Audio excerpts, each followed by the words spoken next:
that begins with my girlfriend cheating. Life is like a play, it all depends on acting. My girlfriend cheated on me, and it was actually a conspiracy. My girlfriend of 2 years cheated on me, and got pregnant with someone else's child. After 9 months, I ran away after the child was born. Chapter 001, The Video. Do you want to see your girlfriend being worked over by another man? I think anyone who hears that sentence would fly into a rage, maybe even swear loudly. And as an ordinary person, I'm no exception. UF King Psycho. But just after I said that, a low voice suddenly came from my phone. Add me on WeChat and you'll find out. Despite the anger that had me shaking, I instinctively opened WeChat and accepted the verification request from this stranger. The moment I accepted, the stranger immediately sent over a short video, just a few minutes long. Just like in typical adult films, the video showed a man and a woman in a dimly lit room, engaging in an intimate encounter. As I was about to close the video out of boredom and check the stranger's profile, I suddenly noticed the woman's side profile in the video. It looked almost identical to my girlfriend, Xue Yun. Although the video was a little shaky and hard to see clearly, that woman's side profile had at least 90% similarity to Xue Yun's. In that instant, an overwhelming sense of suffocation hit me. And then came the raw, naked feeling of humiliation. After all, it's impossible to find someone who looks so similar to her. At that moment, I felt as though my body had been drained of all energy, and I slumped helplessly against the wall, a numbness spreading throughout my body. Actually, I've watched this kind of adult video before, often fantasizing that I was the male lead. But never, in my wildest dreams, did I think I'd be in a situation like this. The scene I once longed for didn't appear. The male lead was me, but the female lead in the video had suddenly become my current girlfriend, Xue Yun. Just when I couldn't accept this, I trembled and opened the video again, determined to confirm if the woman in the video really was Xue Yun. Maybe then I could give up on her once and for all. But just as I was about to do that, a stern voice suddenly interrupted. Wang Fei. So this is how you spend your time, not calling clients to show them apartments, but slacking off here. I didn't expect it to be our workshop director, Liang Chuyan. I was so stunned that, in that brief moment of distraction, she snatched the phone right out of my hands. As soon as Liang Chuyan grabbed my phone, she accidentally pressed the volume button. Instantly, an inappropriate scream, followed by a man's low voice, blared from the phone's speakers. Let go of me. You're going to break my arm. The woman's voice was full of fear, mixed with agonizing screams of pain. As I listened to the cries in my ear, I immediately recalled the unpleasant image I had seen earlier. My mind raced, and it felt as if my entire world had just collapsed. Liang Chuyan clearly didn't expect to find this kind of video on my phone. Her face turned bright red at first, and then she became stern, her expression serious as she scolded, Wang Fei. Watching this kind of thing during work hours? Do you even want to keep your job here? Before long, I was called to the front desk, where she scolded me in front of about a dozen people. She criticized my poor family background, saying I was useless having a girlfriend yet not working hard to earn money. Instead, I was wasting time watching videos during work. She became more and more agitated, eventually demanding I write a self-reflection before returning my phone. I was already embarrassed enough from the public scolding, my face red with shame. But as I thought about the woman in the video, the pain in my heart grew unbearable. Chapter 002, 8 p.m. tonight. After this incident, I found myself with an even deeper understanding of Liang Chuyan's serious and stern persona. For as long as I've known her, Liang Chuyan has always appeared gentle on the outside but was actually a very tough woman. At 23, just a few years older than me, she was the strictest woman I knew. Because of the video, I couldn't focus on my work for the rest of the day. Finally, when the workday was over, I quickly opened WeChat and sent a message to the stranger with the username Anonymous. Who are you? Why are you sending me this video? After sending the message, I repeated those words in my head, my mind racing. Why did I need to know about this? I kept thinking about the woman in the video, whose resemblance to Xue Yun was over 90%. I tried to suppress my anger and disbelief, then trembling, I sent a message to Xue Yun. Where are you? Haven't you come back from your business trip yet? After sending the message, I took a deep breath and waited for Xue Yun to reply, but instead, the anonymous person sent me another message. Don't worry about who I am, just know that I'm a good person. I looked at the message and let out a bitter laugh. I spoke to myself in frustration. What a good person, causing this kind of pain. Honestly, even though the woman in the video looked so much like my girlfriend, Xie Yun, deep down, I didn't want to, and couldn't bring myself to believe that the woman in the video was truly her. I don't care who you are. There are so many people who look alike. My girlfriend wouldn't betray me. But just as I sent this message, Xie Yun, who hadn't replied to me until now, suddenly sent me a message. Hey, dear, are you missing me? I was supposed to come back today, but I just finished a contract here. There's a dinner meeting tonight, so I'll probably be back tomorrow. As I read Xie Yun's affectionate message, recording the bond we had, I couldn't help but calm down and ease my suspicions. But just then, Anonymous sent me another message. 8 p.m. tonight, Shinhui Road, South City. Yutku Hotel, room 507. You'll see for yourself. Who the hell is this anonymous person? What do they want from me?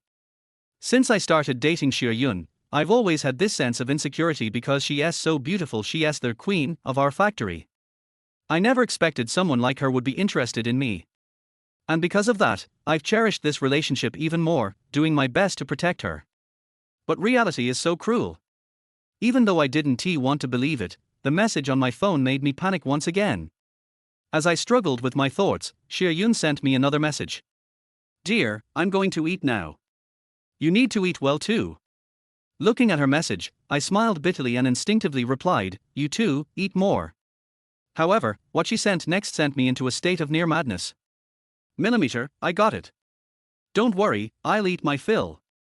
Love you, more.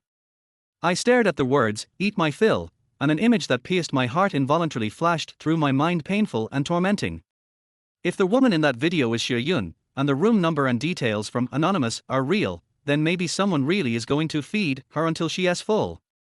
Could it be that Xie Yun was secretly betraying me? And that I'm the one who has been made a fool of? Chapter 003, A Crazy Night. It's impossible. This can't be happening. As I yelled in frustration deep inside, I couldn't help but reminisce about the year or so I had spent dating Xie Yun. Although we hadn't been in a passionate, obsessive love, it could still be called sincere and meaningful. In just a year, we hadn't even left the honeymoon phase. Thinking back on all the little moments, we had been keeping up a romantic relationship almost every day. Before and after work, we would sneak off to quiet places to exchange sweet words and share intimate moments. Even during breaks, we were inseparable. Despite Xie Yun's insistence to maintain boundaries, I never believed she would betray me in such a way, especially not with some random man at a hotel. But I couldn't shake the image from that video. No matter how hard I tried to suppress the nagging doubt, it gnawed at me. I couldn't imagine Xie Yun doing this, especially after all the love we had shared. Determined to get to the bottom of this, I hesitated for a moment and dialed Xie Yun's phone number. But all I got was a series of beeping tones. The moment it went to voicemail, I felt like I had fallen into a bottomless pit. 7 o'clock.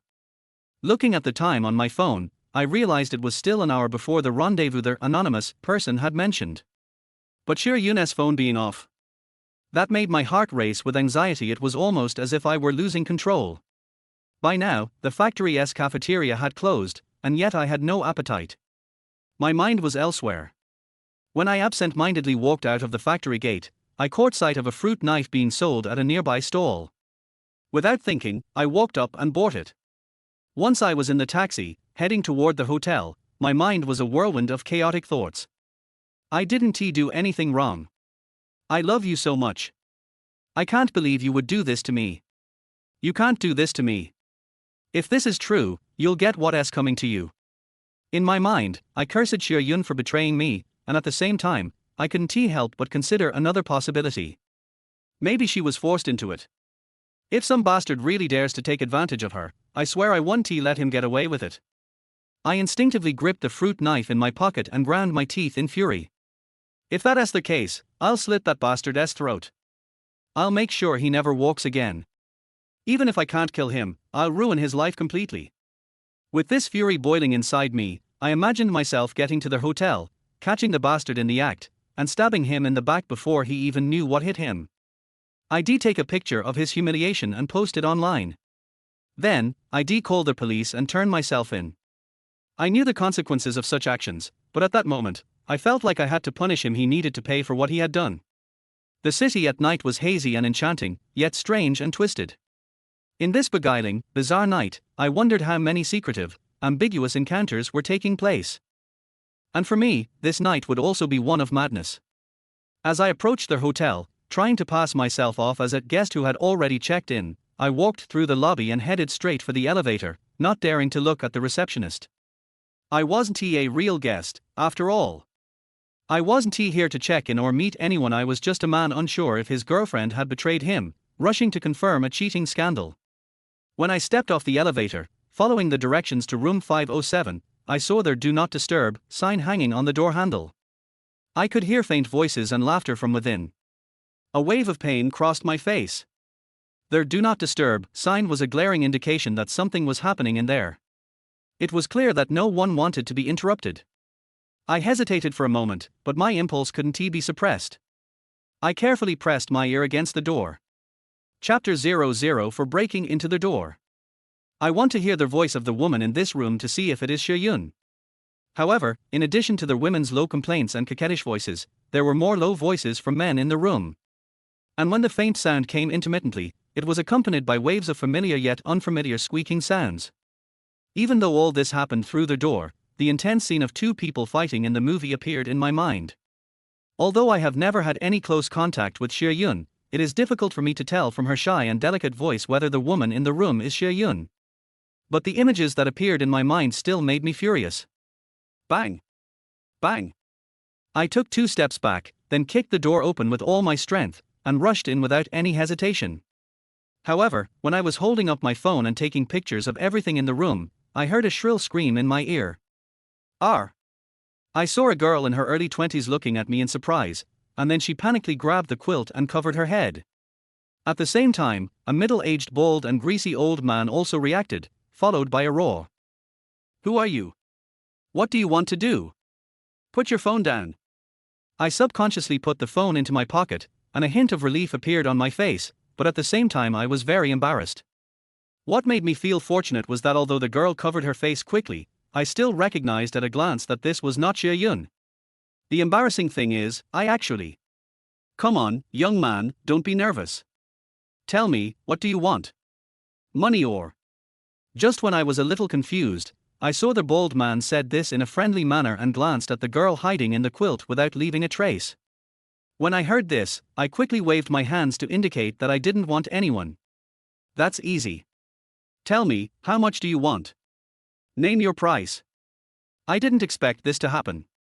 I backed away while stammering, "No, I don't want the money. I didn't have that idea. I came here to catch someone cheating, but I caught the wrong person. It was a misunderstanding." After saying this, I realized that something was wrong, so without waiting for the bald man to speak again, I turned around and ran out, closing the door with my hand. But at this moment, the conversation between the two people was heard in the room. "How about we call the police?" As soon as the girl finished speaking, the bald man immediately scolded her. "You bastard, you have no shame, but I still have some. Forget it. This is really a bummer, keep going." I breathed a sigh of relief and, without having to think too much, I knew what the bald man meant by "come on." However, this is not that important to me anymore. The important thing right now is to humiliate the guy called Anonymous. Thinking of this, I took out my cell phone while walking towards the elevator, opened WeChat, brought up the chat room with Anonymous, pressed the voice button, and started cursing. "Fuck you. You are just an idiot, a big idiot. You are making fun of me. My girlfriend cheated on you and got fucked by someone else, go fuck your girlfriend." When I vented all my anger at the anonymous person, the melancholy in my heart instantly disappeared. But what I didn't expect was that before I could be happy for long, a message from Anonymous left me stunned in an instant. "Sorry, I just checked the message and accidentally sent it to the wrong room number, room 5017, look whose girlfriend is being attacked like crazy." The words "crazy output" instantly made my eyes bloodshot, and along with this invisible green hat being put on me, I was instantly crushed again. But when I looked at the room numbered 5017 not far from the elevator, I couldn't move. Chapter 0052 Two Men and One Woman. This series of changes made my mood go like a roller coaster. I felt relieved in an instant, and then fell into the abyss. This feeling of relief after being happy and the unexpected turn of events made it hard for me to accept it for a while. Although the person inside when I broke into the room just now was not Xue Yun, the situation also allowed me to slowly calm down. I have to admit that I was too impulsive before. Slowly as I made up my mind, I also saw a "Do Not Disturb" sign on the door handle of room 5017. The disgusting scene of two people fighting in the room instantly appeared in my mind. But I still took a few deep breaths and tried to calm myself down. Then I looked around, and when I saw that no one was paying attention, I carefully put my ear to the door. But what I never expected was that I heard two men talking and laughing in the room. Whether to play or not, how to play, hurry up, it's so late, time is tight and the task is heavy, hurry up and do it. Har har, Mr. Gao is so elegant. I didn't expect that he likes this. But since this is the case, let's hurry up. The beautiful scenery and the good time really live up to the saying that a night of spring is worth 1,000 gold. To be honest, in the past, I had only seen scenes of two men and a woman fighting in movies. I had often heard about it in real life, but I had never seen it. Who would have thought that this scene is happening right next to me, through a door? I hate it, Mr. Wang. I don't want to play. How can three of us play? Besides, you are all veterans. I can't stand the torture and attack from the two of you. Suddenly, just as I was daydreaming, a voice came from my ear and instantly made me freeze in place. Because the owner of this voice is Xue Yun. It really is her. That nameless person didn't lie to me. But why did Xue Yun do this to me? When I let out a silent cry of pain from the depths of my heart, it was hard to believe that Xue Yun could be such a person. At the same time, Xue Yun's voice, which seemed to be a rejection but was actually a tactful agreement, was heard again in the room. It's okay to play, but Mr. Gao, you have to be kind to me. I'm still a novice and don't know anything. This is my first time playing this kind of thing. When I heard this, I almost exploded with anger, and a look of anger flashed across my face. Bitch! How dare you say such things? You can do such things, and you are still a virgin. Fuck you, virgin.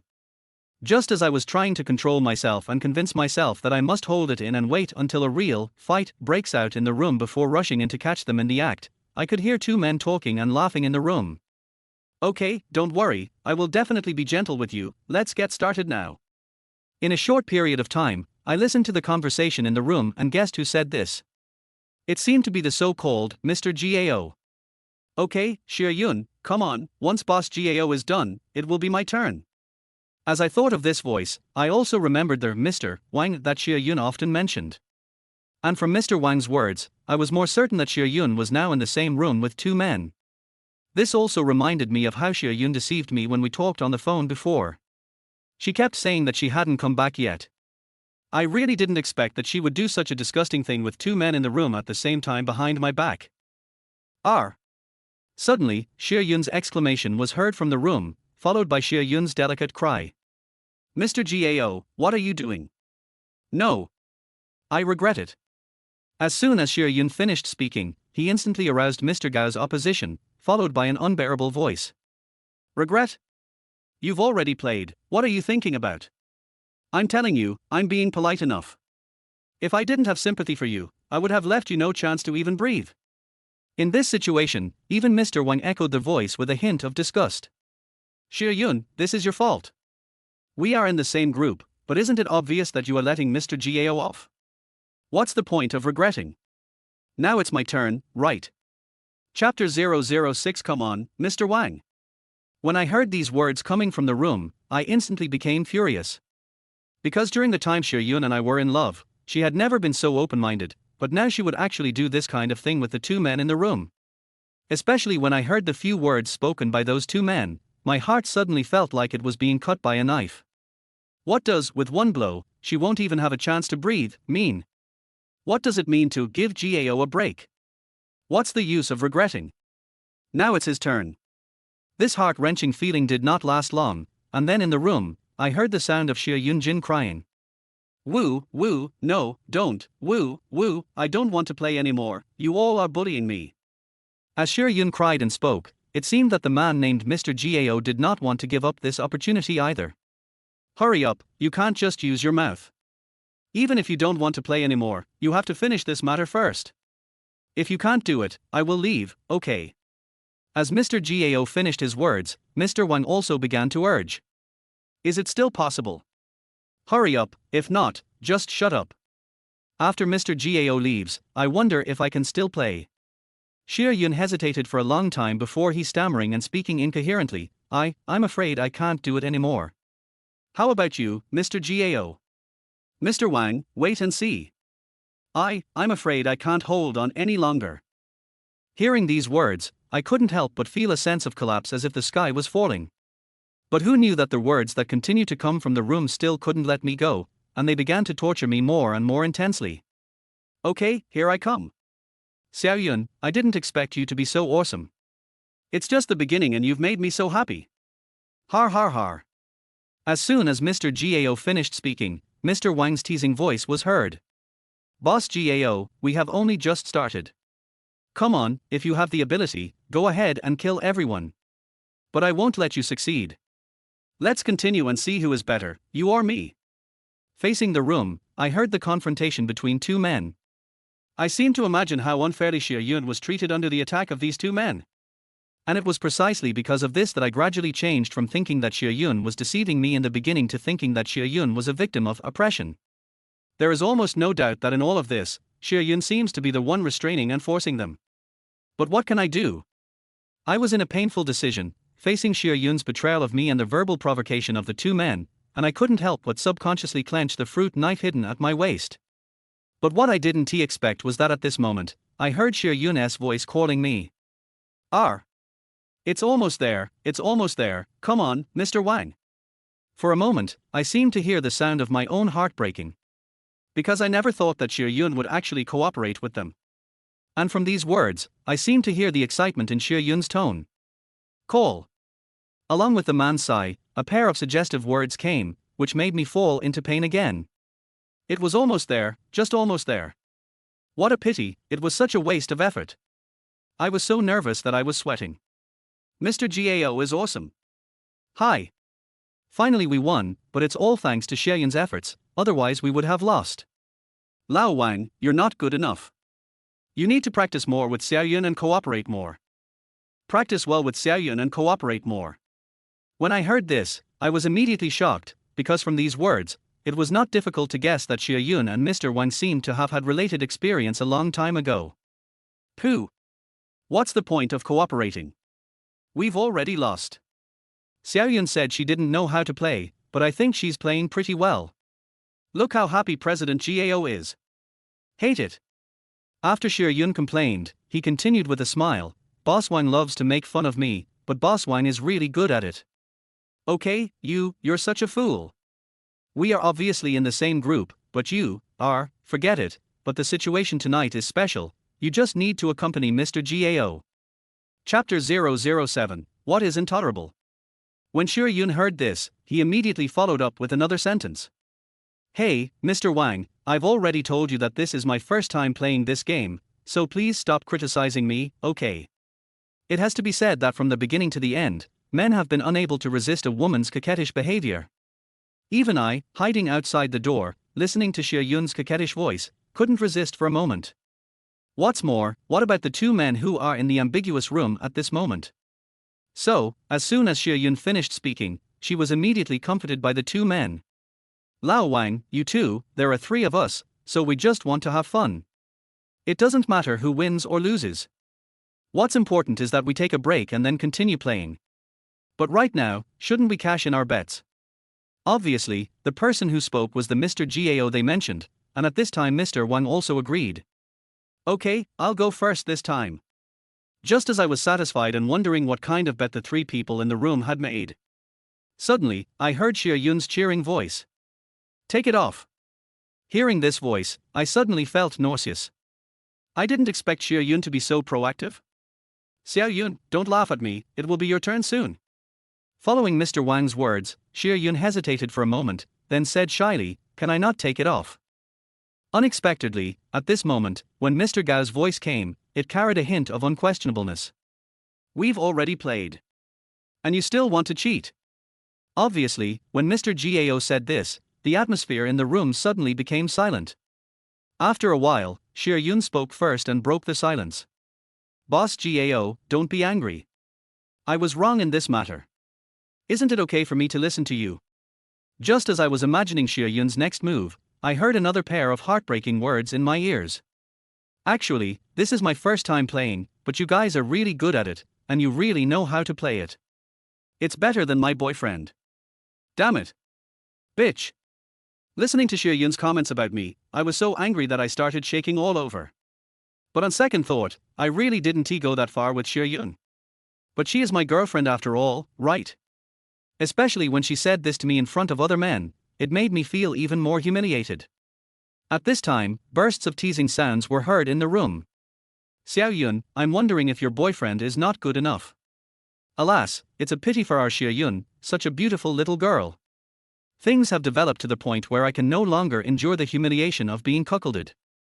And I was ready, with the idea of kicking the door and rushing in to catch the 2 men and 1 woman in the act. However, at this moment, Xue Yun's suggestion came from the room, which once again ignited the anger in my heart. Let's not talk about him anymore, shall we just continue playing? When I heard this, I was furious and pulled out a fruit knife from my waist. I think it's okay. I haven't had such a good time in a long time. Come on, let's continue playing. As soon as the man named Mr. Gao finished speaking, Mr. Wang's voice was heard immediately. Okay, but, Mr. Gao, let's make it clear now. I have to take the lead this time. Whoosh. These harsh and heart-wrenching words are simply intolerable. Old Wang, your opinion doesn't count in this matter. We still have to see if Xiao Yun can help, right? Hate it. Humph. You just bully me. At this point, I, who was hiding outside the room, had made up my mind. Xue Yun, don't say I didn't give you a chance. All of this is caused by your own shamelessness. Chapter 008. Is it really a misunderstanding? TSK, Xiao Yun, you are really awesome this time. I can't wait. Old Wang, you are lucky. You came first this time. You really got a great bargain. Boss Gao, look at what you're saying. Xiao Yun doesn't belong to me alone. Besides, you were here first, so it's finally my turn now. Hate it. You two only know how to take advantage of others. Mr. Wang, you better be gentle. I listened to the harsh sounds in my ears. How could I continue to endure it?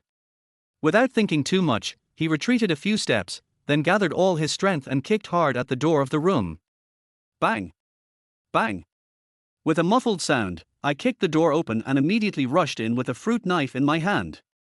But when I looked at the scene in front of me, I was dumbfounded.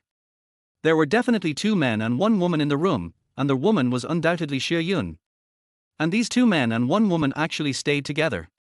Even Xue Yun was wearing a small vest at this time, with the coat he had taken off earlier thrown beside him. But between the 3 of them, there was a deck of playing cards. Who are you? What do you want? From this voice, I immediately determined that this person was the so-called Mr. Gao. At the same time, Xue Yun hurriedly reached out and grabbed his coat, put it on, and looked at me in panic. Why are you here? Then Xue Yun's eyes fell on the fruit knife in my hand, and he immediately panicked. Wang Fei, listen to my explanation. This is not what you think. This is a misunderstanding. What are you doing with the knife? Mr. Wang, who was standing by, stared at me nervously and said in panic, Little brother, you are still young, don't be impulsive. Although I saw everything clearly in front of me, imagine if such a scene appeared in front of me, who would believe that it was just as simple as 3 people playing a game of landlord? To be honest, although I knew at the first moment that I couldn't catch them in the act, if I let things continue to develop, I might really witness a battle between 2 men and 1 woman. But the reality is that nothing happened as I imagined. In this situation, I can't and won't do what I did before, saying that I was there to catch someone cheating and even kicking the wrong door. Humph. Xue Yun, look at what you've done. Misunderstanding. Do you think I will believe it? After saying this, I turned my head to look at Mr. Wang, who was panicking beside me, and tried hard to pretend to be extremely angry. If someone told you that your girlfriend was in a room with 2 men late at night just playing landlord, would you believe it?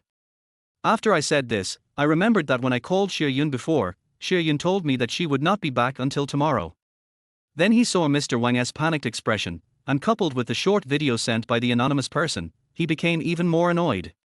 Didn't you say you would be back tomorrow? What's going on now? What do I want to do? What are you going to do? Perhaps, my furious words and scary appearance shocked the three people in the room, so while I felt relieved, I also became more suspicious of their next actions. It's definitely possible. These two men definitely want to play landlord and wait until Xue Yun loses everything, and then. There is no doubt that after I issued a series of questions and accusations, the two men also understood my identity and fell silent. At this time, Xue Yun secretly glanced at Mr. Wang, then came to my side and dragged me out of the room without saying anything. Chapter 009, A Sudden Turn of Events. Let me go. I broke free from Xue Yun's hand, and then let out a roar. However, what I never expected was that Xue Yun suddenly pushed my hand away after hearing what he said, and then looked at me with a sullen face. After a long time, I saw Xue Yun trying hard to suppress his anger, but he couldn't hide his anger and roared at me. Wang Fei, have you had enough of the trouble? I heard Xue Yun's roar in my ear and stood there in a daze for a moment. She actually blamed me for being unreasonable? I stared at Xue Yun for a long time as if I didn't know her. Then I calmed down and asked in a deep voice. Do you think I've made enough of a fuss? I think you should give me a reasonable explanation for this matter. Just as I tried hard to suppress the anger in my heart and asked this question, Xue Yun walked into the elevator without even looking back. Facing all this, I felt as if my heart was being cut by a knife. After a little hesitation, I quickly walked towards the stairs, and then caught up with Xue Yun, who was walking out in the hall. Don't you think that what you did is unfair to me? But what disappointed me was Xue Yun. After hearing this, he immediately scolded me coldly. Aren't you embarrassed enough? Hearing these words like a knife stabbing my ears, I felt a sense of humiliation in my heart. So he slowly fell silent, and then, under the pointing and gesturing of the waiter in the hotel, he hurriedly followed Xue Yun out of the hotel as if fleeing in panic. At this time, Xue Yun was standing at the door of the hotel with his back to me. When I followed him out, I heard a voice that I couldn't believe. Do you think I want to treat myself like this? It's all for work. So that we can save more money and buy a house sooner. I didn't want to come at first, but you know what Mr. Wang and Mr. Gao from Party A said? They said that if I don't accompany them, they will make me quit my job in the factory. When I heard these words, I was struck by lightning and stood there in a daze. After a long while, he began to ask painfully. I didn't expect it to be like this, but you can't hide it from me. However, Xue Yun's words made me understand instantly. How can I tell you? Are the bosses of Party A asking me to go to a hotel and play landlord with them? While Xue Yun was talking, his eyes fell on me. Do you know that I had to put myself in a difficult position just to get this big order? But what I didn't expect was that you actually doubted me. Just when I was a little overwhelmed and didn't know what to do next. Unexpectedly, Xue Yun suddenly lowered her head and started crying softly. And her next words made me dumbfounded. I didn't expect that you actually don't trust me so much. If that's the case, there's nothing more to talk about. Whoosh! I took a deep breath, and then said in some pain, actually, I have never dared to believe it, but what happened just now makes me a little bit unable to accept it. Before he finished his sentence, Xue Yun hesitated for a moment and then spoke in a low voice. Once, I wanted to keep all these beautiful things on the most beautiful day. Although it is no longer necessary now, I still want to use it to prove that I really love you. Whether you doubt me or are full of suspicion about me, please take me today. To be honest, I never thought that Xue Yun would use this method to prove her love for me. Especially after she said this to me, it seemed that everything that happened before was no longer important. The important thing is that Xue Yun is now willing to use her body to prove that she has not done anything wrong to me, and to prove her love for me. And all of this was once so out of reach for me. Now it is within your reach. And this scene today is what I have always hoped for. Wang Fei, I love you, please take me. I want to be your woman. Chapter 010 Imperfect First Time. Half an hour later, in the rental house. Give it to me, I want you. Xue Yun's words suddenly shocked me. After all, she is very beautiful, with an oval face, willow-shaped eyebrows, a cherry mouth and big eyes. And this scene before my eyes is a luxury that I once longed for but could never get. Now, when I faced Xue Yun's request, a voice in my heart was shouting. Fool, what are you waiting for? Isn't this all what you want? Hurry up and get on. Are you still a man? There is no doubt that, accompanied by the cries from the depths of my heart, almost in an instant, I was lost in Xue Yun's tenderness. Immediately, he gasped and walked straight forward to hug Xue Yun in his arms. Although this seemed like a normal scene, I couldn't help but tremble all over. When a pair of hands were feeling Xue Yun's hot body, they didn't know where to put them.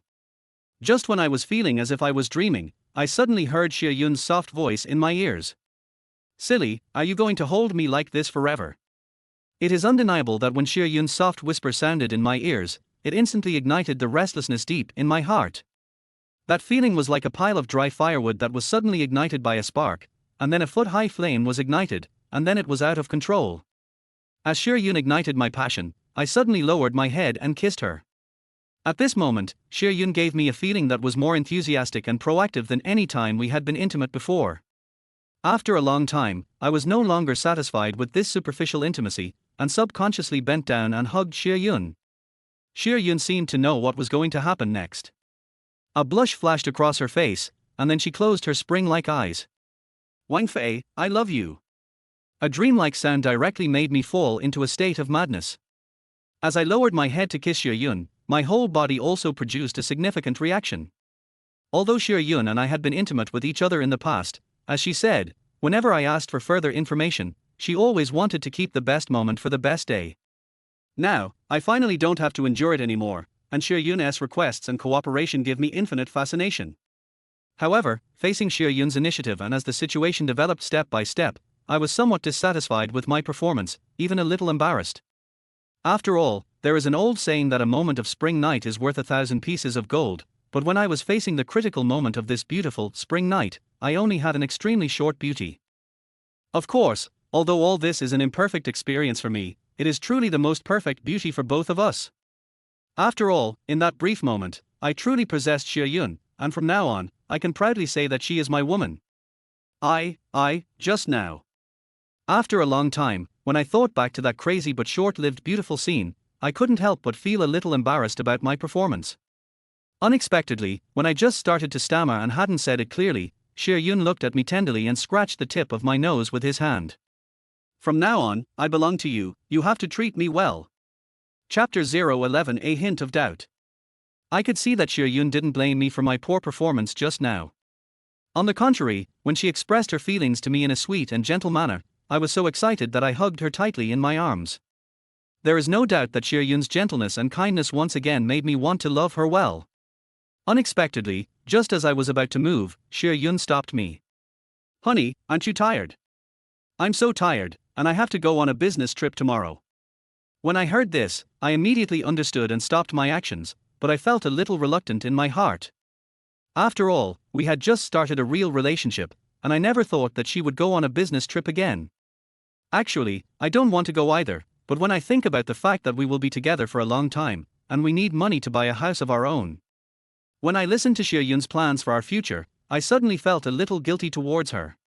While kissing her deeply, I also made up my mind that I must work hard in the future and make a lot of money, and I will never let her suffer with me.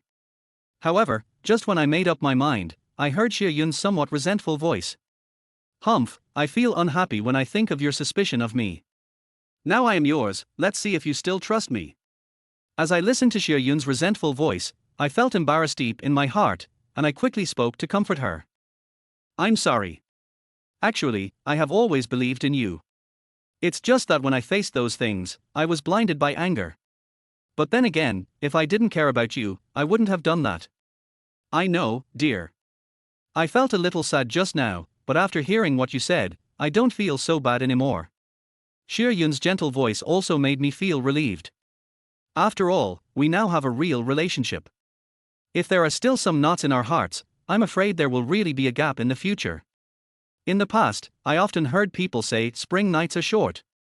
At first, I didn't understand it, but now I have truly realized the meaning of this sentence. Just when I thought it hadn't been long, the wonderful night was over. Xue Yun also simply packed up and prepared to go out. As I was about to say goodbye to Xue Yun, I suddenly took a step forward reluctantly and hugged Xue Yun tightly from behind. "Well, honey, I have to get going or I'll miss the bus." After a simple moment of tenderness, I had to reluctantly let Xue Yun leave me. When I was sitting alone in the room, thinking back to what happened last night, it was like a dream, and for a moment a silly smile appeared on my face. But at this moment, a WeChat notification sounded suddenly, which made me stunned.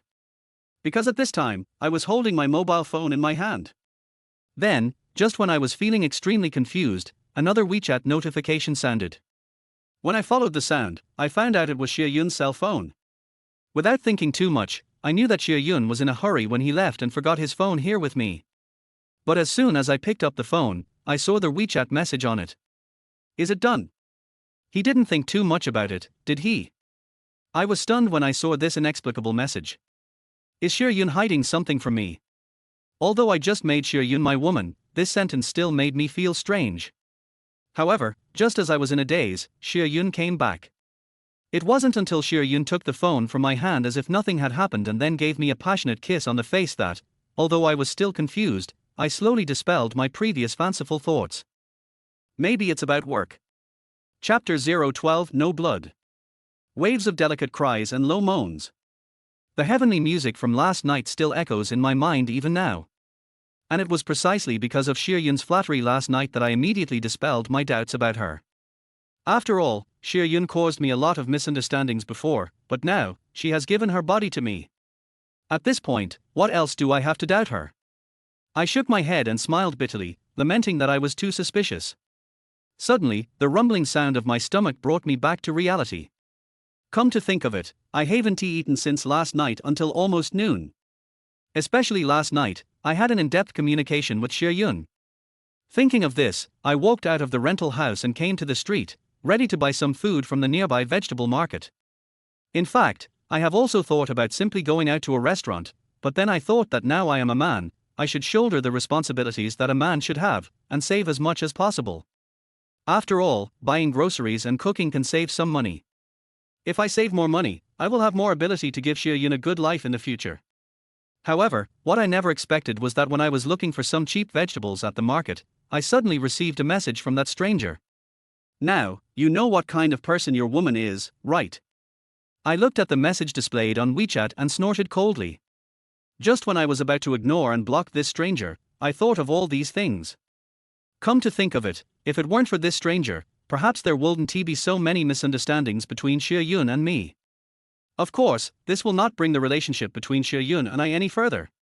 When I thought about this, I changed my mind. Then I sent him a message on WeChat. I don't know who you are or what you want to do, but please don't destroy our relationship anymore because she is already my woman. After a long time, just when I thought that the matter was settled, I never expected that a message sent back from the other party made me feel a little dazed in an instant. Har har, boy, have you finally tasted a woman? Not bad, not bad. If I'm not mistaken, her skills in bed should be very powerful, har har. What on earth do you want to say? Faced with the ridicule of strangers, I couldn't help but look a little ugly. Because when I saw his message, my mind recalled the feeling I had when I was with Xue Yun before. It seemed just as the stranger said, unlike my awkwardness, Xue Yun's reactions and actions did not seem to be what a simple girl could have. Tell me first, what happened to the previous adultery? When the stranger asked me this, I was stunned at first, and then I responded subconsciously. I'm warning you. Don't frame Xue Yun anymore. She was just playing landlord with them in the hotel. Fight the landlord. Hey hey. In the middle of the night, a woman and two grown men checked into a hotel room just to play landlord. Do you believe it?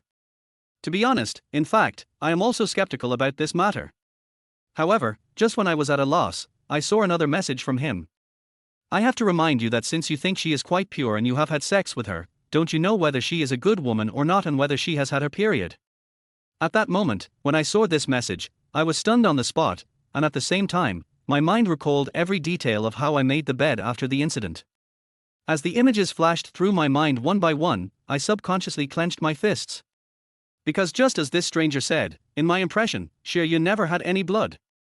Chapter 013, Stranger's Ridicule. What on earth do you want to do by doing these things? After a while, I took a deep breath and sent him the questions in my heart. You don't need to care why I do all this. You just need to know that Xue Yun is not a good woman. She just treats you as a spare tire. The most important thing is that I am a good person. I don't want you to be cheated on and teased by others. To be honest, I always feel that there is something more to this stranger's actions than what he did.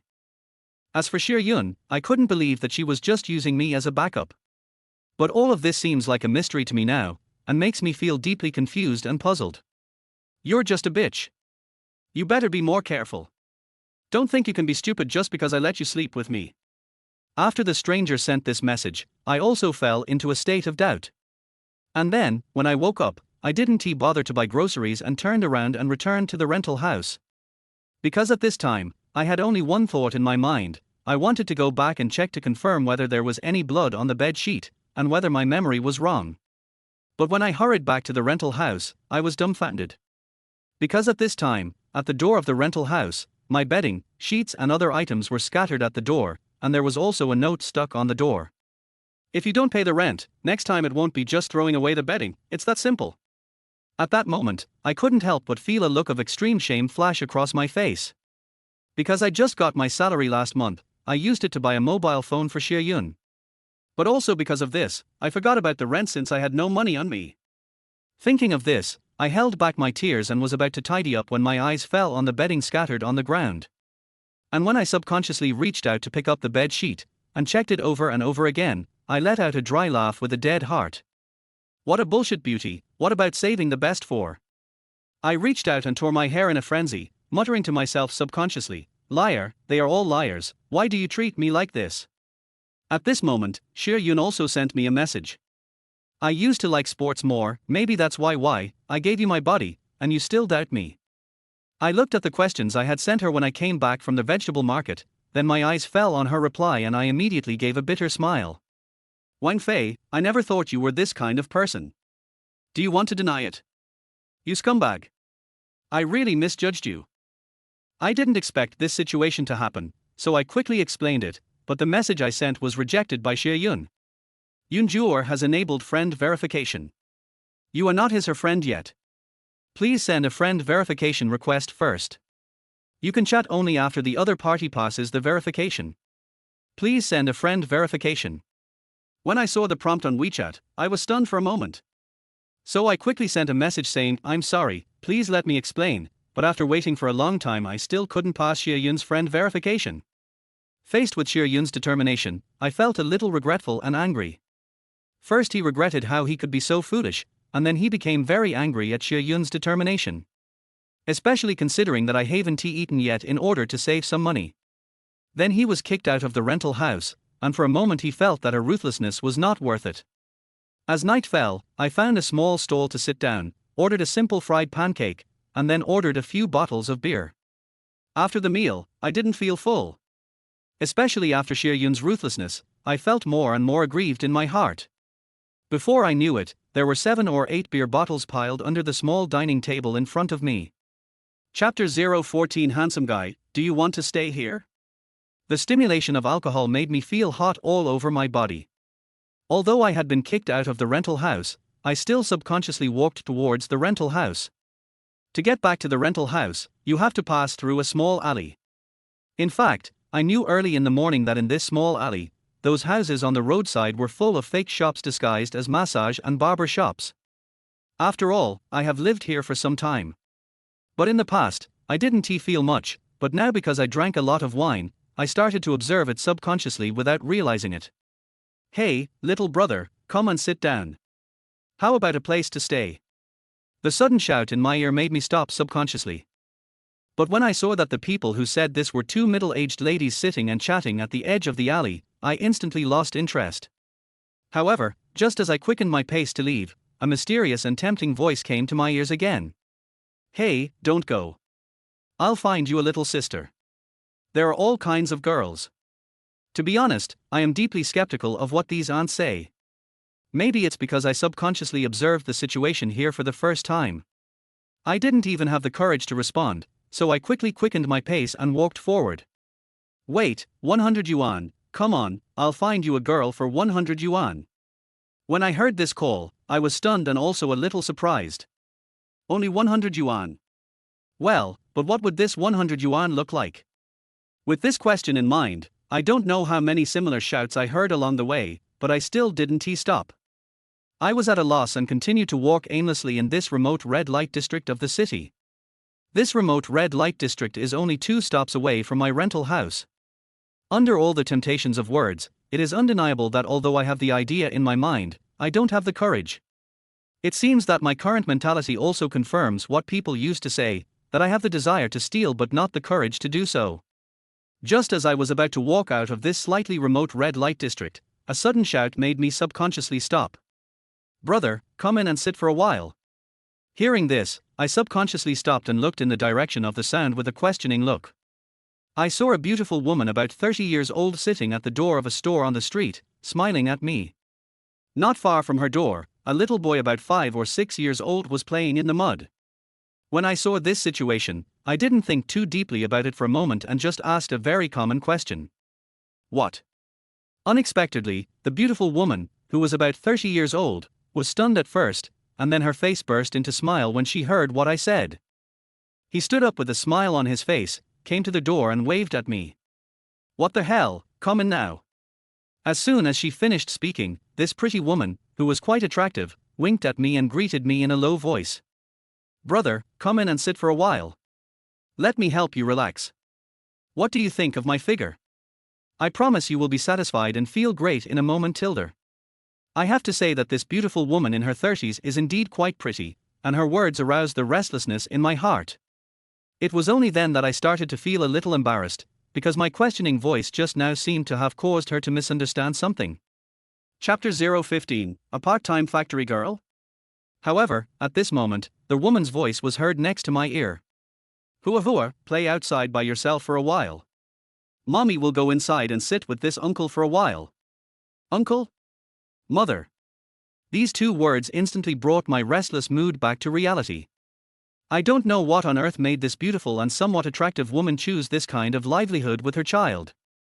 At the same moment, the word uncle also touched my heart. Although I am a loving person and sympathize with the mother and son's experience, I even feel a little bit of pity. However, if I were asked to help them in this way, I still couldn't get over that hurdle.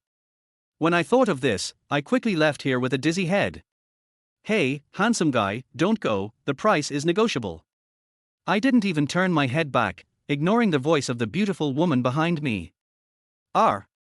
Just as I quickened my pace and was about to leave the red light district, before I had gone far, a shrill scream rang in my ear. What followed was a cry full of fear and a hint of familiarity. "What are you going to do?" Along with this terrified shout, there was a burst of laughter that only men could understand, followed by a pair of suggestive words. "Look at the way you ask this. What can we do? What services do you provide?" I stopped and listened attentively for a while, then shook my head and sighed. After all, such a conversation in a place like this seemed to be the most normal thing. But just as I was about to leave, suddenly, the voice that seemed somewhat familiar to me shouted again. "No. I'm not the kind of person you think I am. Don't come over here. If you come over again, I will call for help." As this voice entered my ears, I couldn't help but shudder all over and subconsciously shouted out two words. "Song Xue." At the same time, the obscene voice began to tease again. "Okay, sister, since you've been sold out, you have to be aware of this. It doesn't matter whose business you're doing. It's not like we won't pay you. No, you really misunderstood. I am just a small employee working in a factory not far away. It's just that I got off work late today, so I wanted to take a shortcut, so." "Oh, so she's a part-time girl. Har, we guys have never tasted the taste of factory girls. No, don't come over here. If you come over again, I will really call for help. Shout as loud as you can. But even if you shout your throat out, no one will come to save you." I didn't have to think too much and immediately knew what kind of shock Song Xue had suffered at this moment. So he quickly quickened his pace and ran towards the alley where the sound came from. "Brothers, it looks like we are in luck tonight. Not only have we been looking for those little pheasants before, but they are all old hens. Let's get something for free tonight." Freebie? When I heard this, I felt a deep contempt for these ruffians. Although Song Xue is not the kind of girl who sells herself, these guys are definitely low-class stuff. "Brother, you know what, this little factory girl is really pretty. We brothers are enjoying ourselves tonight with you, brother. Let's have a taste of this little factory girl. Help, help, help." At the moment Song Xue shouted for help, I also rushed to the entrance of the alley. At the same time, he saw the three grinning thugs who were blocking Song Xue in the corner of the alley. At this time, Song Xue was so frightened that her face turned pale and she huddled in a corner, trembling. Chapter 016 Let Go of That Girl. When I saw Song Xue's pitiful appearance, I couldn't help but feel heartbroken. Although Song Xue and I don't have much contact in normal times, because she is the security inspector in the factory, she always speaks well of me when the team leader always bullies and picks on me. Now that Song Xue is in such danger, how can I stay out of it? At this moment, the three little ruffians, after seeing Song Xue's charming appearance, aroused the evil deep in their hearts. Sister, scream, scream as hard as you can. The louder you scream, the more exciting it will be for me. It was obvious that these three hooligans, whose minds were blinded by evil, were only concerned with teasing Song Xue and did not notice me standing at the entrance of the alley at all. When I thought about the grievances of being bullied by my team leader, it was Song Xue who helped me time and time again. So now, even when facing the three hooligans in front of me, a trace of courage rose from the bottom of my heart. Stop. What are you doing? Let go of that girl. However, just after I shouted this sentence, almost instantly, the three thugs who were teasing Song Xue were frightened. But a moment later, when the three thugs saw that I was alone, they immediately started to tease and curse me angrily. Fuck. You little brat, don't make trouble for no reason. I'm telling you, get out of here right now. Stop it. What's the matter? I let you go first. TSK. Stop interfering in other people's business. You're ruining my big brother's business.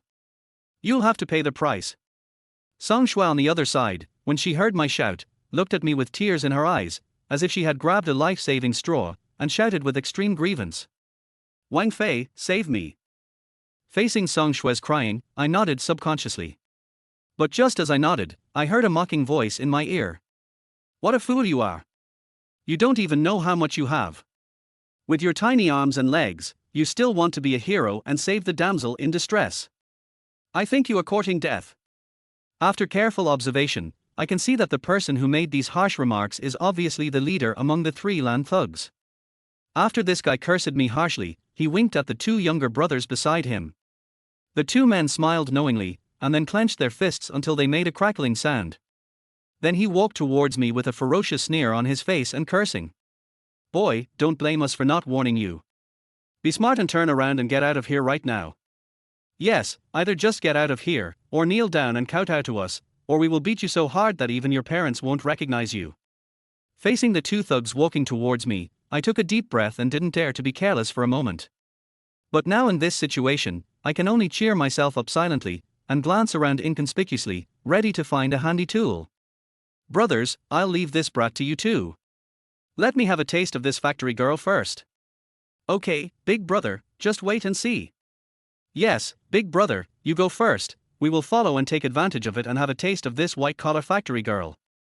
As the words of these three people became more and more excessive, when I looked at the leader who had stretched out a pair of evil hands and was about to grab Song Xue, I couldn't help but get furious. I said stop. Otherwise, don't blame me for being rude. In anger, I had no choice but to shout loudly. Did you hear that, third brother? How dare this kid yell at us, and be so rude? What a joke. Go ahead, beat him to death. As soon as I finished speaking, I saw one of the thugs rushing towards me with his fists waved. Now that things have come to this, I can only grit my teeth, steel myself, and prepare to face the fist swung by this thug. Although I have never been in a fight, I have been bullied by others many times because I was beaten up by them occasionally. So this kind of fighting style where people just start swinging their fists is something they are very familiar with. At that moment, when I saw this thug waving his fist and about to punch me in the face, I didn't dodge or evade. I subconsciously raised my leg and kicked him hard in the stomach.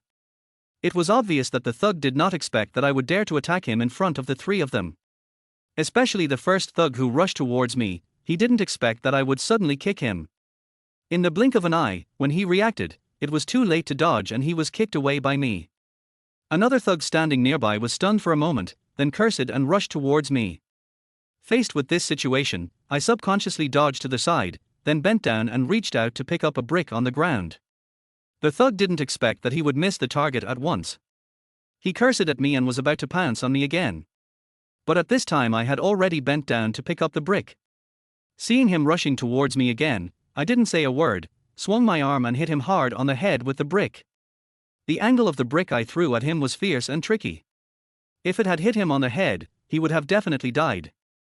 This thug obviously didn't expect that I would be so ruthless. He screamed and quickly turned his body to the side. But no matter how quick his reaction was, he couldn't avoid the brick in my hand. With a muffled groan, the thug dodged the hit on the head, but the brick in my hand still hit him hard on the shoulder. As the saying goes, strike while the sick is at it. In this situation where I had the upper hand, I didn't think much. I rushed over and kicked him hard in the stomach twice. Unexpectedly, at this moment, Song Xue's scream suddenly sounded in my ear. "Wang Fei, be careful." Hearing this, I turned around and noticed a fist getting bigger and bigger in front of my eyes. Bang! This powerful punch hit me right on the forehead. I immediately felt a black screen before my eyes, my body swayed twice, and then I fell to the ground limply. At the same time, I heard the bosses shouting in my ears. "Boy, let you be arrogant. Now you are my grandson." The gangster boss succeeded in his attack, then spat on the ground and cursed with a gloomy face. "Damn it, you two are such losers for ruining my good deeds. Go ahead. Beat me to death." As the leader spoke, for a moment, I felt the fists of the two thugs falling on me like raindrops. "Hey, wait, by the way, from what you two said just now, you two know each other, right? Could it be that this little factory girl is your girlfriend?" Chapter 17 Song Xue's Zodiac Year. Little did I know that when I was stunned and looked in Song Xue's direction with my head covered, I saw Song Xue's face suddenly blushing when she heard what I said. To be honest, at that moment, I didn't know what happened. I just shouted out like that for some unknown reason. "Let her go, or you can kill me." But who would have thought that just as I finished saying this, I heard a voice beside me that was so arrogant that it made me want to tear my eyes out. "Beat you to death? That's too easy for you, a stinky boy. Today I'll let you see how your girlfriend makes moaning noises under me. TSK, look at this small figure, look at this little hill, it's quite powerful, just like a small steamed bun. Oh, especially that little slender waist, it's just too awesome. It's much better than those little pheasants that cost $100. As the leader uttered foul language, Song Xue was frightened and began to cry and beg. "Please let us go. Do you want money? I have money, can I give you money? Please let us go. I beg you." To be honest, when I heard Song Xue's aggrieved cry and pitiful plea for mercy, I instantly felt a painful feeling as if my heart was being cut by a knife. Although, despite, there is no relationship between Song Xue and I don't want her, who once did me a favor, to be insulted by hooligans. Faced with this situation, I hated myself even more for not being able to protect her at this moment.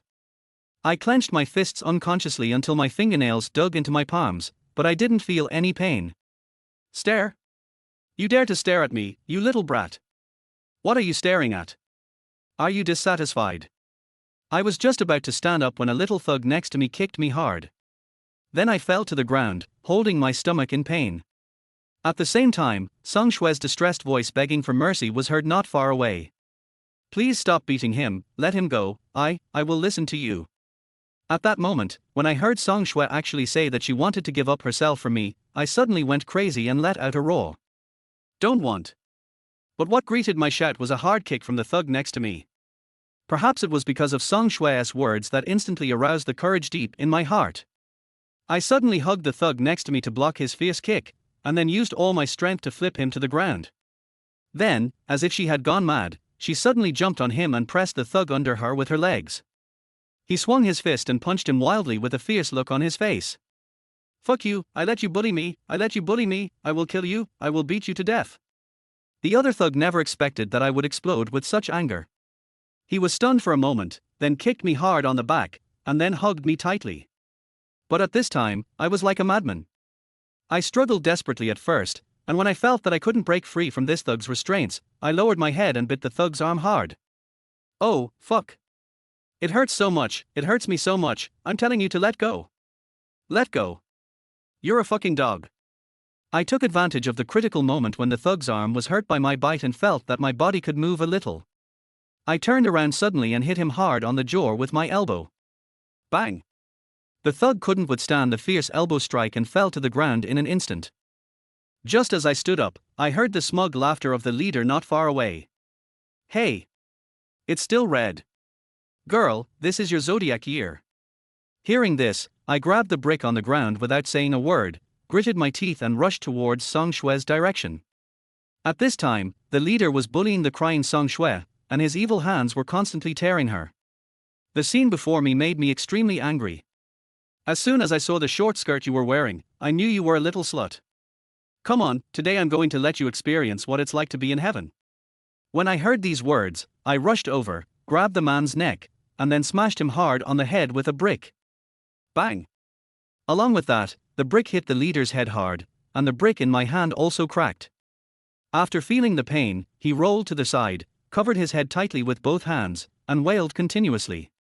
Seeing this, the saying, "strike him while he's ill," came to my mind. Especially what he did to Song Xue made me very angry. Even though I broke the brick in my hand, I still couldn't get rid of the anger in my heart. He simply rushed forward and kicked the gangster leader who was wailing on the ground with his hands covering his head. "Wang Fei, stop it now, or someone might get killed." Suddenly, I heard Song Xue's crying in my ears. It was because of Song Xue's reminder that I woke up. Otherwise, someone might have died. But when I thought about everything this gangster had done, I was still very angry. I walked up to him and slapped him twice, then turned around and looked in the direction of Song Xue. But when my eyes fell on Song Xue, I couldn't help but feel my face getting hot. Because at this moment, Song Xue had a red belt hanging on her ankle that she would only wear during her zodiac year. There is no doubt that when Song Xue saw that my face was a little red, she seemed to realize something in an instant, and immediately lowered her head and said something in a low voice. "It's better to have less trouble than more. Let's go quickly." I nodded, then turned my head away and said awkwardly, You should pack up quickly, let's go now." Just a moment later, I heard Song Xue's voice in my ears. "Well, I've packed up here, but I don't have the strength to stand up. How about you help me up?" Hearing this, I quickly came to Song Xue's side without saying a word, put her arm on my shoulder, and then helped Song Xue walk towards the exit of the alley.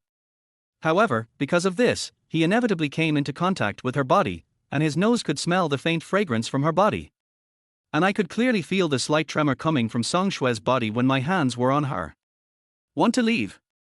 You slapped me in the face, and you still want to leave?" Suddenly, I heard a fierce voice in my ear. I realized that something was wrong and turned my head away subconsciously. I saw the gangster leader who had been knocked to the ground by me when I turned around, now staring at me fiercely, and in his hand there was obviously a dagger shining with cold light. "If you don't want to die, just give it to me and stand there obediently." Chapter 018, Moths to Flame. "You two are such losers that you can't even handle this brat." The thug leader first used the dagger in his hand to intimidate Song Xue and me, then turned around and cursed at the two thugs standing at the exit of the alley not far away. Because of the threat from the gleaming dagger in the gangster's hand, I also felt Song Xue trembling slightly. In response, I could only hold her little hand tightly. "No, big brother, we didn't expect this guy to be so tough. He was so ruthless." "That's right, big brother. We never thought that this kid would go crazy and risk his life so much." The thug snorted with contempt, then looked at me gloomily, and then weighed the dagger in his hand. "Tough guy? You don't want to die? Humph. Let's see which one is harder, your life or the knife in my hand." I have to say, after hearing this, not only was Song Xue scared and hid behind me, but I also felt a little fear in my heart. Perhaps, seeing that I didn't say anything, the gangster leader immediately called me a coward, then pointed his dagger at me and said in a deep voice, "Be smart and ask your girlfriend to come over, or I'll kill you. You dare to open my dick, today I will let your girlfriend give me a blowjob in front of you." However, just as the thug shouted this, another clear shout was heard at the exit of the alley. "Don't move. What are you doing?" This time, not only Song Xue and I were stunned, but even the three thugs were all stunned. I don't know when, but at the entrance of this small alley, there was a tall and graceful woman standing. "Speak up. What are you doing?" As the woman's voice rang out again, the thug leader, who had a puzzled look on his face just now, suddenly grinned and shouted at the two thugs standing at the exit of the alley. "Brothers, we three have suffered a great loss tonight. Now here comes another ignorant little girl." "Brother, what do you mean? You're fucking stupid, don't you understand what Big Brother is saying? That little factory girl is for Big Brother to enjoy, and this little girl will naturally be ours." Song Xue and I listened to the conversation between the three thugs and were wondering how to escape, but we didn't expect that the woman would fall into their trap. Oh, I see. So you guys want to do that? I thought it was no big deal. Come, yes, you, come here, I'll show you something good. Along with the girl, a crisp voice. One of the hooligans was stunned for a moment, then pointed at his nose, and then said to another hooligans beside him, "Second brother, this little girl asked me to come over, so I will." After saying this, the little thug rushed towards the woman impatiently. There is no doubt that this sudden scene instantly attracted the attention and curiosity of the gangster. Oh hey, it looks like this little girl is more powerful. As the thug pounced on the woman's laughter was heard. Stop, don't be impatient, come and see what this is. Grass. Oh shit. The sudden shouts immediately aroused the doubts of another thug. Old third, what the hell are you yelling about? Is it really that exciting? However, at this time, the woman continued to laugh and tease, "That's right. It's really exciting. Why don't you come over too?" This one sentence immediately made the thug itchy heart, and he turned around and shouted excitedly to the thug leader standing next to me and Song Xue. "Oh my god. Big brother, there is such a good thing. I won't be polite, brother." As soon as he finished speaking, the thug ran over excitedly like a moth to a flame. And it was precisely because of that woman's enthusiasm and boldness that the gangster next to me and Song Xue became a little impatient. "Hey kid, see how sensible that girl is. Hurry up and get your girlfriend over here, or I'll make you bleed." Upon hearing this, Song Xue was so frightened that her whole body began to tremble. Even her little hand, which I was holding tightly, became a little cold. "Don't worry, I won't let him do anything to you." Just as I finished comforting Song Xue, I heard shouts from not far away. Grass. Oh my god. This immediately made the gangster even more stunned. While he was looking at me impatiently and fiercely, he also asked the questions in his heart to the distance not far away. "I say, do you two really need to do this? Is it really that exciting to make all this noise?" Just as the local scoundrel was waiting for a reply, he didn't expect the woman to say with a smile, "It's so exciting, I guarantee you'll be satisfied, come and play with us." There is no doubt that the woman's voice and words were full of temptation, which instantly hooked the gangster's soul. I could even see his disgusting look as he swallowed his saliva. But at this moment, before the thug leader had walked far, two thugs not far away shouted at the same time. "Brother, don't come over here. This woman is a fucking cop." However, the thug leader was stunned when he heard the shouts, and then he cursed, "You two are really bastards. It's just a joke. Why do you have to talk nonsense? No, big brother, this little girl, oh no, this guy is showing us his ID." Following the shouts of two thugs at the exit of the alley, Song Xue and I immediately breathed a sigh of relief. But what I never expected was that after the thug was stunned, he immediately rushed towards me, holding the dagger in his hand against my neck while roaring loudly. "Fuck. This is so damn unlucky, let my brother go quickly, or I will kill him." This sudden change first startled Song Xue, and then she heard the woman not far away snort coldly. "I think you are tired of living. Do you know what you are doing? You molested a woman and took a hostage. Your crime is even more serious. I never thought that at this moment, I would become a hostage." At the same time, he quickly advised, "It's not too late to turn back now. Don't go further down the road of crime. Shut up." The thug was so panicked at this time that his hand holding the dagger began to tremble. "Put down the knife, come back with me, and go through the formalities. It's not a big deal. If you continue to be stubborn, you should know the consequences." As the woman's voice got closer, I could see her face clearly. She was tall and had a beautiful face, and her identity made her look even more aloof. The thug, intimidated by her, slowly let go of me, and even threw the knife across the alley wall with a shaking hand, and then begged for mercy. Well, I was just confused for a moment, please be lenient. Whoosh! Only then did I breathe a sigh of relief. After all, the sudden change before was really too dramatic. HMPH, you're smart. Follow me and go back to follow the procedures. But I never thought that at this moment, when I was about to go over to calm Song Xue down, I heard a cry out of the blue. "Wang Fei, be careful." When I reacted and turned around, everything went dark in front of my eyes. A half brick that kept getting bigger in front of my eyes hit me directly on the forehead. Chapter 019 Visual Impact. Pain. Oops. You hurt me. In a daze, when I heard this cry that sounded almost like crying in my ear, I subconsciously used more strength. At the same time, the splitting headache couldn't make me forget the resentment and humiliation in my heart. Why, I've been so devoted to you, but you're so unrestrained. Wang Fei, please let go. You're hurting me. In an instant, a pleasant yet extremely familiar voice made me stunned, and then my mind became much clearer. As I slowly opened my eyes, the scene of questioning Xue Yun that I had imagined in my mind disappeared without a trace. At this moment, I also smelled a unique faint fragrance coming from the girl. It's not Xue Yun. Then who is this person? When I turned my head with doubts and endured the dizziness, I found that the person next to me was Song Xue, the beautiful security inspector in the factory. At this time, she was breathing heavily and supported me on her shoulders. When I felt the soft and boneless touch of Song Xue's body, I subconsciously loosened my hand that was tightly holding her arm. But at that moment, I felt a tingling sensation as if I was being electrocuted, which instantly gave me a palpitation. For a moment, I didn't even feel my face getting red and hot. How did you? Before I could finish my question, Song Xue responded softly, you were knocked unconscious by that thug. Thanks to that beautiful policewoman, we are safe now. Next, Song Xue didn't need to say much, and I slowly recalled it. Obviously because of the previous experience, after I was knocked unconscious by the thug leader, it was Song Xue and the beautiful policewoman who handled the aftermath. How do you feel? Let me take you to the hospital. Song Xue's question caused a ripple in my heart. After all, even when I was unconscious just now, what I was thinking about in my mind was Xue Yun's ruthlessness towards me. Forget it, it's just a minor injury, I'll go back first. I was at a loss for words when I was halfway through my words. I didn't know where to go next. After all, even I felt a little embarrassed when I talked about this.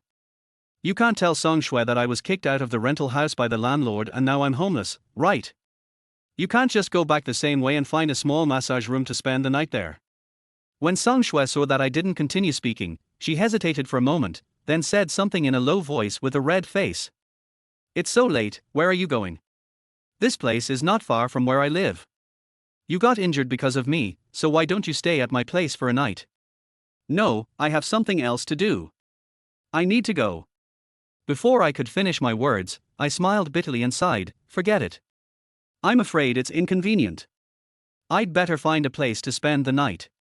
Song Xue was obviously very innocent, and she didn't think too much about my change, but smiled and said, it's okay, after all, we are colleagues.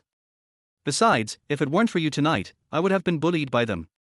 Her words warmed my heart, but I also remembered what the gangster boss had done. It was too late now, and I was afraid that something might happen to her, so I nodded and agreed. Are you really okay with the wound on your head? Song Xue was still a little worried. Listening to Song Xue's question, I subconsciously touched my head and said with a wry smile, it's probably just a mild concussion. It's okay. Just take a rest. When Song Xue heard this, she didn't say anything more. Instead, she supported me and quickened my pace. But when I arrived at her door with her support, I hesitated. Song Xue seemed to see my concerns and said with a smile, come in, I live alone at home. In fact, when we first entered the community, I was a little shocked. Because this community is not far from our factory and not far from my rental house, but the housing prices are not affordable for ordinary families. It was not until I entered the house that I realized that Song Xue's family conditions were far better than they seemed. She had all kinds of exquisite furniture, and she lived alone in a large house with 2 bedrooms and a living room. I have to say that when I first entered the room, I felt a little restrained. It was only with the support of Song Xue that I was able to sit on the soft sofa. However, perhaps because of what happened before, neither of us said much for a while, and the atmosphere became a little awkward. After a long time, Song Xue looked at my restrained appearance, suddenly smiled softly, and then whispered to me to get up. Go take a shower first, and I'll apply some medicine on you later. Otherwise, if you get infected. I hesitated for a moment, but still reached out to take the clothes she handed to me from the room, and then went to the bathroom. As the hot water fell, I closed my eyes and thought about everything that happened today. It felt like a dream. Almost everything, ever since that stranger appeared, I started to become unlucky.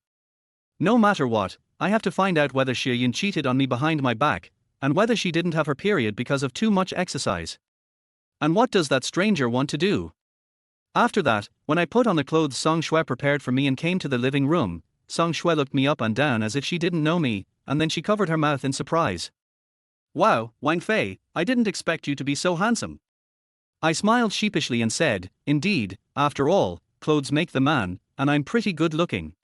Song Xue broke into a laugh and said, hee hee, I didn't expect you to be so shameless. Just when I was feeling a little embarrassed, I heard Song Xue whisper, come and sit down. I'll help you apply some medicine. But when I sat down obediently and let Song Xue wipe the wound on my head, I felt a little uneasy. Because she was standing in front of me at that time, and the tip of my nose was less than a foot away from her. But the visual impact of being so close and the seemingly unreachable mountain made me feel suffocated and oppressed. At this moment, the vulgar words of the gangster leader also echoed in my mind. TSK, look at this little figure, this little hill is quite impressive, just like a small steamed bun. Oh, especially that little slender waist, it's just too impressive. No wonder those three thugs blocked Song Xue in the alley. I think it was mainly because Song Xue was too outstanding. When I swallowed my saliva subconsciously and stared at it, Song Xue seemed to have sensed something strange. The moment she lowered her head, she saw me staring at her and a blush flashed across her face. Chapter 020. Are you asleep? Does it look good? I nodded subconsciously. Have you seen enough? As soon as I shook my head, I heard a coquettish voice in my ear. Hate it. You're still looking at. As Song Xue complained, my face turned red and I quickly turned my head away. At this time, Song Xue also helped me deal with the wound on my head. You take a rest. I'm going to take a shower first. When I saw Song Xue blushing and walking quickly into the bathroom, I discovered that the glass door of the bathroom was actually translucent. At this time, Song Xueqin's figure also appeared through the glass door. Although we were both young and looked very immature, girls always develop earlier than boys. Although Song Xue was also very immature at this time, her figure was already well proportioned. Completely unaware of the pain, I felt as if I was appreciating a beautiful landscape painting. The first thing you see is the unreachable mountain, followed by the flat plain, and then, especially when I looked at those two legs that were no longer than Liang Chuyan's, a feeling of heat rose in my heart. As my body reacted naturally, I first felt ashamed, and then I felt guilty. Although my help to Song Xue can be regarded as a hero saving a beauty, but now, what is the difference between my peeping behavior and that of those three hooligans? What's more, when I had no place to live, it was Song Xue who brought me a little warmth and took me in. However, at this time, I was peeping and having random fantasies about her. This thought suddenly sobered me up, and even the heat rising in my heart disappeared. Maybe girls take a longer time to take a shower. After I sat for a while and charged my phone, Song Xue was still in the bathroom. Until I fell asleep exhaustedly on the sofa in a daze, and in my dream it seemed that Song Xue covered me with a blanket. However, I was so exhausted that I couldn't open my eyes. It was not until the next morning when I opened my eyes that I found Song Xue squatting in front of me in her pajamas, with her chin in her hand. Oh, you're awake. Song Xue's face turned red for no reason. I saw that you were too tired and fell asleep last night, so I didn't ask you to go to the bedroom to sleep. You won't blame me, right? I waved my hands subconsciously and quickly sat up from the sofa. It's okay. I have a place to rest. I'm already very. Before I could finish my words, I was attracted by the spring light in front of me. When Song Xue saw that I didn't say anything, she noticed where my gaze was. A blush flashed across her face for an instant, and then she quickly stood up. Have some breakfast, I. This time, without waiting for Song Xue to finish her words, I quickly declined, picked up my phone and walked out. No, thank you. I'm leaving now. You should also eat early so as not to delay work. Even after I walked out of the room and stood on the stairs, my face still felt hot. But what I didn't expect was that just as I was about to leave, I happened to run into another colleague, Zhang Meng. Why are you here? Zhang Meng glanced at me, then looked at Song Xue's door behind me. Before I could say anything about this, Song Xue rushed out in a hurry the next moment. When Song Xue saw Zhang Meng, she was stunned for a moment, then she said to me, let's go, or we'll be late for work. I hesitated for a moment, and before I could react, Song Xue reached out and pulled me out of the community, and I also noticed the fierce look Zhang Meng gave me. When Song Xue and I were walking on their way to the factory, we inevitably met many colleagues. Because of this, we immediately attracted the pointing and talking of many colleagues. When I saw this situation, I quickly told Song Xue that I was going to buy some breakfast and let her go first. Song Xue seemed to see my concerns, smiled, nodded, and turned away. Actually, I was afraid of causing misunderstanding, and secondly, I was really hungry. But soon after I bought breakfast, Zhang Meng, who came over, stopped me. Just one word: are you asleep? Faced with Zhang Meng's sudden question, I was stunned at first, and then I smiled bitterly. I said, nothing happened between us last night, do you believe it? Hearing this, Zhang Meng smiled coldly, then threw the cigarette butt on the ground and stomped it out with his foot. Wang Fei, I'm warning you, you'd better not pay attention to Song Xue. If I see you with her again, I'll kill you. I didn't take Zhang Meng's threat seriously, but who would have thought that because of this misunderstanding, a grudge would be created between Zhang Meng and me? Because of Zhang Meng's obstruction, when I rushed to the factory, I was undoubtedly late. At this time, my colleagues had already been working for more than half an hour. As I appeared, almost all my colleagues stared at me, which made me feel very embarrassed. Faced with all this, I swore in my heart that I would never let this happen again in the future. However, when I learned that my colleagues looked at me with other meanings, I suddenly felt speechless. Hey, have you heard about this? Wang Fei came to work with Song Xue, and because of this, Wang Fei was blocked at the factory gate by Zhang Meng. Don't talk about that useless stuff. I just want to know, have they slept together? We all come to work together, what do you think? When I listened to the rumors around me, I felt a little upset for a moment. After all, the matter between Xie Yun and I had not been sorted out yet, and now another misunderstanding had arisen. Just when I was lost in thought, I suddenly heard a series of greetings beside my ears. Hearing the sound, I couldn't help but look up, and saw Liang Chuyan, who was wearing a professional suit today, walking towards the rest area in a pair of high heels. I looked at Liang Chuyan, who looked like an ice goddess, and I couldn't help feeling a little dazed for a moment. After all, rumors were circulating that she had become a workshop director at such a young age, relying on her body to get to the top. But judging from the surface, it doesn't seem like they are that open in private, right? As my thoughts drifted away, I couldn't help but recall every detail of last night when I lived in the same room with Song Xue, and I couldn't help but feel a little restless in my heart. Wang Fei, how many mistakes did you make this morning? Can you please do your job properly? Don't think I don't know that you were late for work. Tell me, what do you want to do?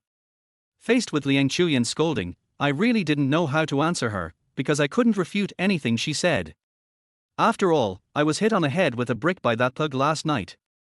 Even now I still feel a little dizzy. Coupled with some rumors around me, I can't concentrate at all when I'm working. Especially the issue of being late for work was even more confirmed. After all, almost all of his colleagues in the factory witnessed it with their own eyes. I want to do. Snort. Liang Chuyan didn't wait for me to finish my words and immediately said with a serious face, what do you want to do? With your working condition like this, I really don't know how you can still stay here. Chapter 021 3 Things. Although I was very angry about what she said, I couldn't open my mouth to refute or contradict her. I could only curse her in my heart. I'll fuck you.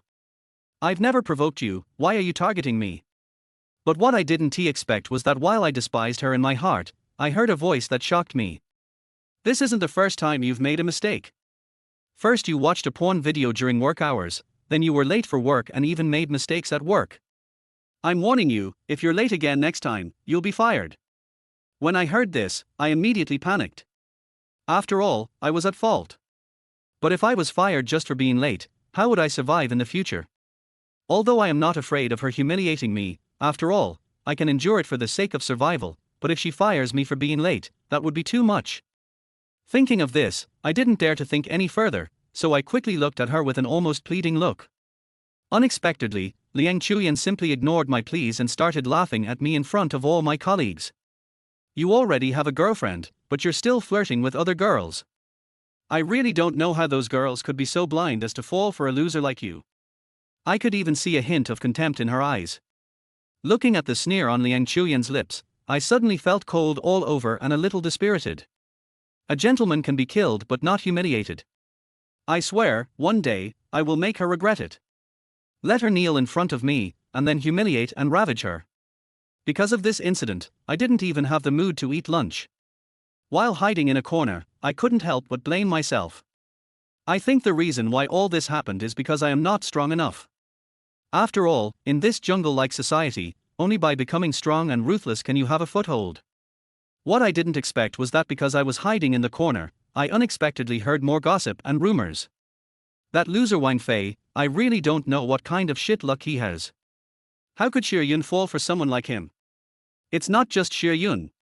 Didn't I hear that this morning, that loser came to work with Song Xue? Hey, haven't you heard a rumor that Xie Yun has someone else outside, and is very close to the people above her? In fact, she only likes Wang Fei and uses him as a shield. Director, targeting Wang Fei like this may have a bad impact, right? I just can't stand his cowardly look and I don't like him. What's wrong with that? Didn't you see how timid and cowardly he is? How can he be a man? I hid in a corner where my colleagues wouldn't easily notice me, and listened silently to the words coming to my ears. At that moment, I made up my mind that no matter what, I must work hard to change all this. I don't want to be bullied and looked down upon anymore, but I believe that bowing down for a moment now does not mean losing my dignity forever. I also firmly believe that sometimes the lower you bend your waist, the higher you will hold your head in the future. Bite. The sudden sound of WeChat notification made me stunned at first, and then I looked and found that it was a message from that stranger. There was only a very short line of text on it. Did you receive the package? How are the nude photos inside? To be honest, when I saw this message, the first thought in my mind was, what is this stranger going to do? However, just as I was lost in puzzled thought, a shout rang in my ears. Wang Fei, here's your express delivery. When I heard what my colleague said, I couldn't help but be shocked.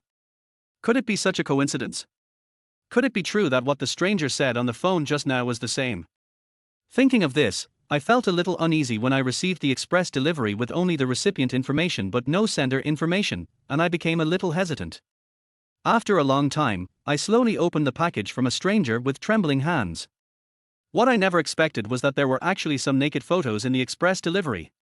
Although these photos only show some partial positions, the eye-catching photo of the white tiger made me instantly furious. Whoosh! I tried hard to control my fluctuating emotions, glanced at my colleague not far away from me, and then quickly stuffed the nude photos and photographs into the express bag. I found a place with few people and sat down.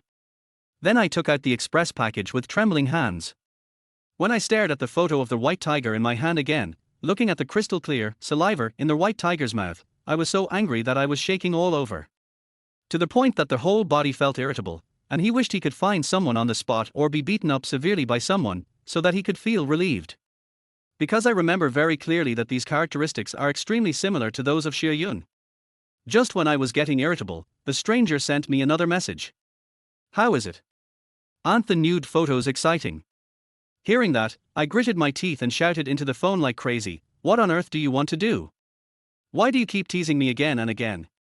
TSK, a rare white tiger, it's really a top-notch one. I was getting a little crazy listening to the irrelevant answers coming from the phone. Don't think you're stupid just because she let you sleep with her. You need to know what kind of person Xie Yun is. The low, teasing voice made me feel so ashamed and angry that I couldn't even begin to express myself. Listen to me, don't hang yourself on a tree. In addition, do you want to be a real man? With money, power, and lots of beautiful women. To achieve all this, you only need to do 3 things for me. By the way, you can think about it carefully while Xie Yun is away.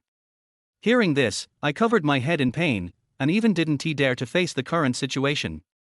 However, just when I was in great pain, I suddenly heard a scolding in my ear. Wang Fei! Why are you hiding here instead of working properly? I didn't expect that I would meet Liang Chuyan even when hiding in the toilet. I panicked and stood up quickly. But I never expected that the photo of the white tiger that was placed on my legs would instantly fall to the ground. At this time, Liang Chuyan was standing not far in front of me, and she naturally saw the photo at a glance. I hurriedly bent down to pick up the photo on the ground, but at the same time I heard Liang Chuyan's accusing voice. You are such a jerk, Wang Fei. You are hiding here and watching such disgusting things. I think you really don't want to do this anymore. Get back now. I was about to explain, but I saw Liang Chuyan's face turn red, and there was a hint of disdain in her eyes towards me. Then she turned and left without saying a word. Now, I have no mood to work. I was in a state of pain and confusion for the entire afternoon, with the voice message from the stranger constantly echoing in my mind. Who doesn't want money, power, and beautiful women? Of course I want to be a real man. Could it be that he revealed everything about Xue Yun to me just to make me give up on Xue Yun? Faced with all the actions of the stranger, I couldn't help but start to ponder. Let me do 3 things for him. How can I help him? Is this related to Xue Yun? Chapter 22, A Single Man and a Single Woman. Just as I was lost in thought, wondering what 3 things the stranger wanted me to do for him and what purpose he wanted to achieve, suddenly, an urging voice came next to my ear. Hurry up and get off work harder. It's almost time to get off work. Try to finish the work on hand, otherwise you will have to work overtime tonight. I heard Zhang Meng's urging voice, so I quickened my movements and started to get busy. However, what I didn't expect was that even though I had used almost all my strength, I could still hear Zhang Meng's scolding. Wang Fei, what do you want to do? You are the slowest on the entire assembly line. Look at what you have done this afternoon. You are such a loser. I don't think you should take this month's bonus. To be honest, facing Zhang Meng's scolding, I knew it without much thought. The only reason he came over to me was to give me advice on my work. It was simply because of what happened between me and Song Xue this morning, and he was still struggling with it. When I thought of this, I turned my head and glared at him in annoyance. As a result, I never expected that my glance would immediately provoke Zhang Meng's anger. What are you looking at? Get back to work. No wonder the director asked me to take special care of you. You might as well pack up and leave right away. Just when I was filled with anger and wanted to explain to Zhang Meng about his misunderstanding of what happened between Song Xue and me, I suddenly heard a crisp voice in my ear. Team Leader Wang, that's enough, stop talking. Let's all work harder and finish this afternoon's work. Along with this crisp sound, Zhang Meng opened his mouth and glared at me fiercely, then turned his head to look at the warehouse manager Zhao Mengmeng who was walking over. I'm not saying anything bad about you, Mengmeng. Why are you not staying in the warehouse, watching a movie or watching a video? Why are you running to our production line? I have to say, with Zhang Meng's question, even though we were busy on the assembly line at this time, we all became very curious about Zhao Mengmeng's arrival. At this time, Zhang Mengmeng sighed deeply, and then said to Zhang Meng with some complaints, who doesn't want to sit down, rest, watch a video, or a movie? But the director just called me and said that there is not enough raw materials, so he asked me to get some over here. Zhao Mengmeng spoke normally, sighed silently, and then started complaining again. Team Leader Zhang, you know that the workers who were moving the raw materials have already gone off work. I can't move it by myself, so I came over to take a look and wanted you to help find a few people to help. Following Zhao Mengmeng's words, Zhang Meng suddenly looked embarrassed. Hey, Brother Meng, please help me. Besides, if there are not enough raw materials online, you won't be able to complete the task this afternoon, right? It has to be said that Zhao Mengmeng's words immediately hit Zhang Meng's soft spot. In addition, when Zhao Mengmeng started to act coquettishly at this time, Zhang Meng began to hesitate. After all, as Zhao Mengmeng said, if the raw materials cannot be delivered to the assembly line in time, then we will have no chance of finishing the work this afternoon. All right, you're just a sweet talker. You keep calling me Menger, and I feel embarrassed. Let me see, I'll find a few strong guys to help you move it. However, what no one expected was that Zhao Mengmeng came to my side immediately and pulled me out without waiting for Zhang Meng to finish his words. Hey, not Mengmeng, what do you mean? Why can you choose anyone else? Why do you have to choose this loser? Zhang Meng looked at me, then at Zhao Mengmeng, and was about to change people, but he suddenly changed his mind and agreed. Forget it, let Wang Fei go with you. I couldn't help but smile bitterly at this. After all, compared to working on the assembly line, the job of moving raw materials is much more tiring. Of course, after just a moment's thought about this arrangement, I understood Zhang Meng's idea. He just wanted to take advantage of Zhao Mengmeng's request to make me work harder so that he could punish me. Wang Fei, don't say I didn't warn you. If you don't move these raw materials here quickly, it will be your fault. We will all have to work overtime tonight. Listening to Zhang Meng's warning, I sighed helplessly in my heart, and then cursed him fiercely in my heart. Damn it, you're trying to tire me to death. Despite all their complaints and curses, I finally followed Zhao Mengmeng and walked towards the warehouse. However, when I followed Zhao Mengmeng away, I also saw Zhang Meng's sinister look towards me. But at that time, I didn't understand the meaning of Zhang Meng's sinister look at all. I think if I had the ability to predict the future, even if they beat me to death, I would never go to the warehouse with Zhao Mengmeng. When I followed Zhao Mengmeng to the warehouse, under her instructions, I first moved 2 boxes of heavy raw materials and returned to the assembly line. But just this one trip made me so tired that I was gasping for breath. Just when I found a corner to take a breath and rest, I happened to hear the conversation between Zhang Meng and Li Ming. "Brother, what do you think about this?" "Don't worry, Brother Meng, I will definitely get this done for you." At first, when I listened to the conversation between the two people, I thought that they might be discussing something about rushing to finish the work in the afternoon, so I didn't think about it too deeply. However, this also caused me to develop a bit of hatred towards Zhang Meng in my heart. Fuck. It's easy to talk when you're standing still. Even if you want to finish the work at hand quickly, why don't you find a few more people to help me move the raw materials? I cursed silently in my heart and then walked towards the warehouse. But as soon as I arrived at the warehouse, I saw Zhao Mengmeng walking towards me with a smile on her face. "Okay, move 2 boxes of raw materials each." "You are such a fool. You can't move 1 box at a time. Take a break first." Anyway, those are enough for them for the time being. While talking, Zhao Mengmeng took my hand and walked towards the office in the warehouse. I have to say, the moment Zhao Mengmeng took my hand, I suddenly felt dazed for no reason.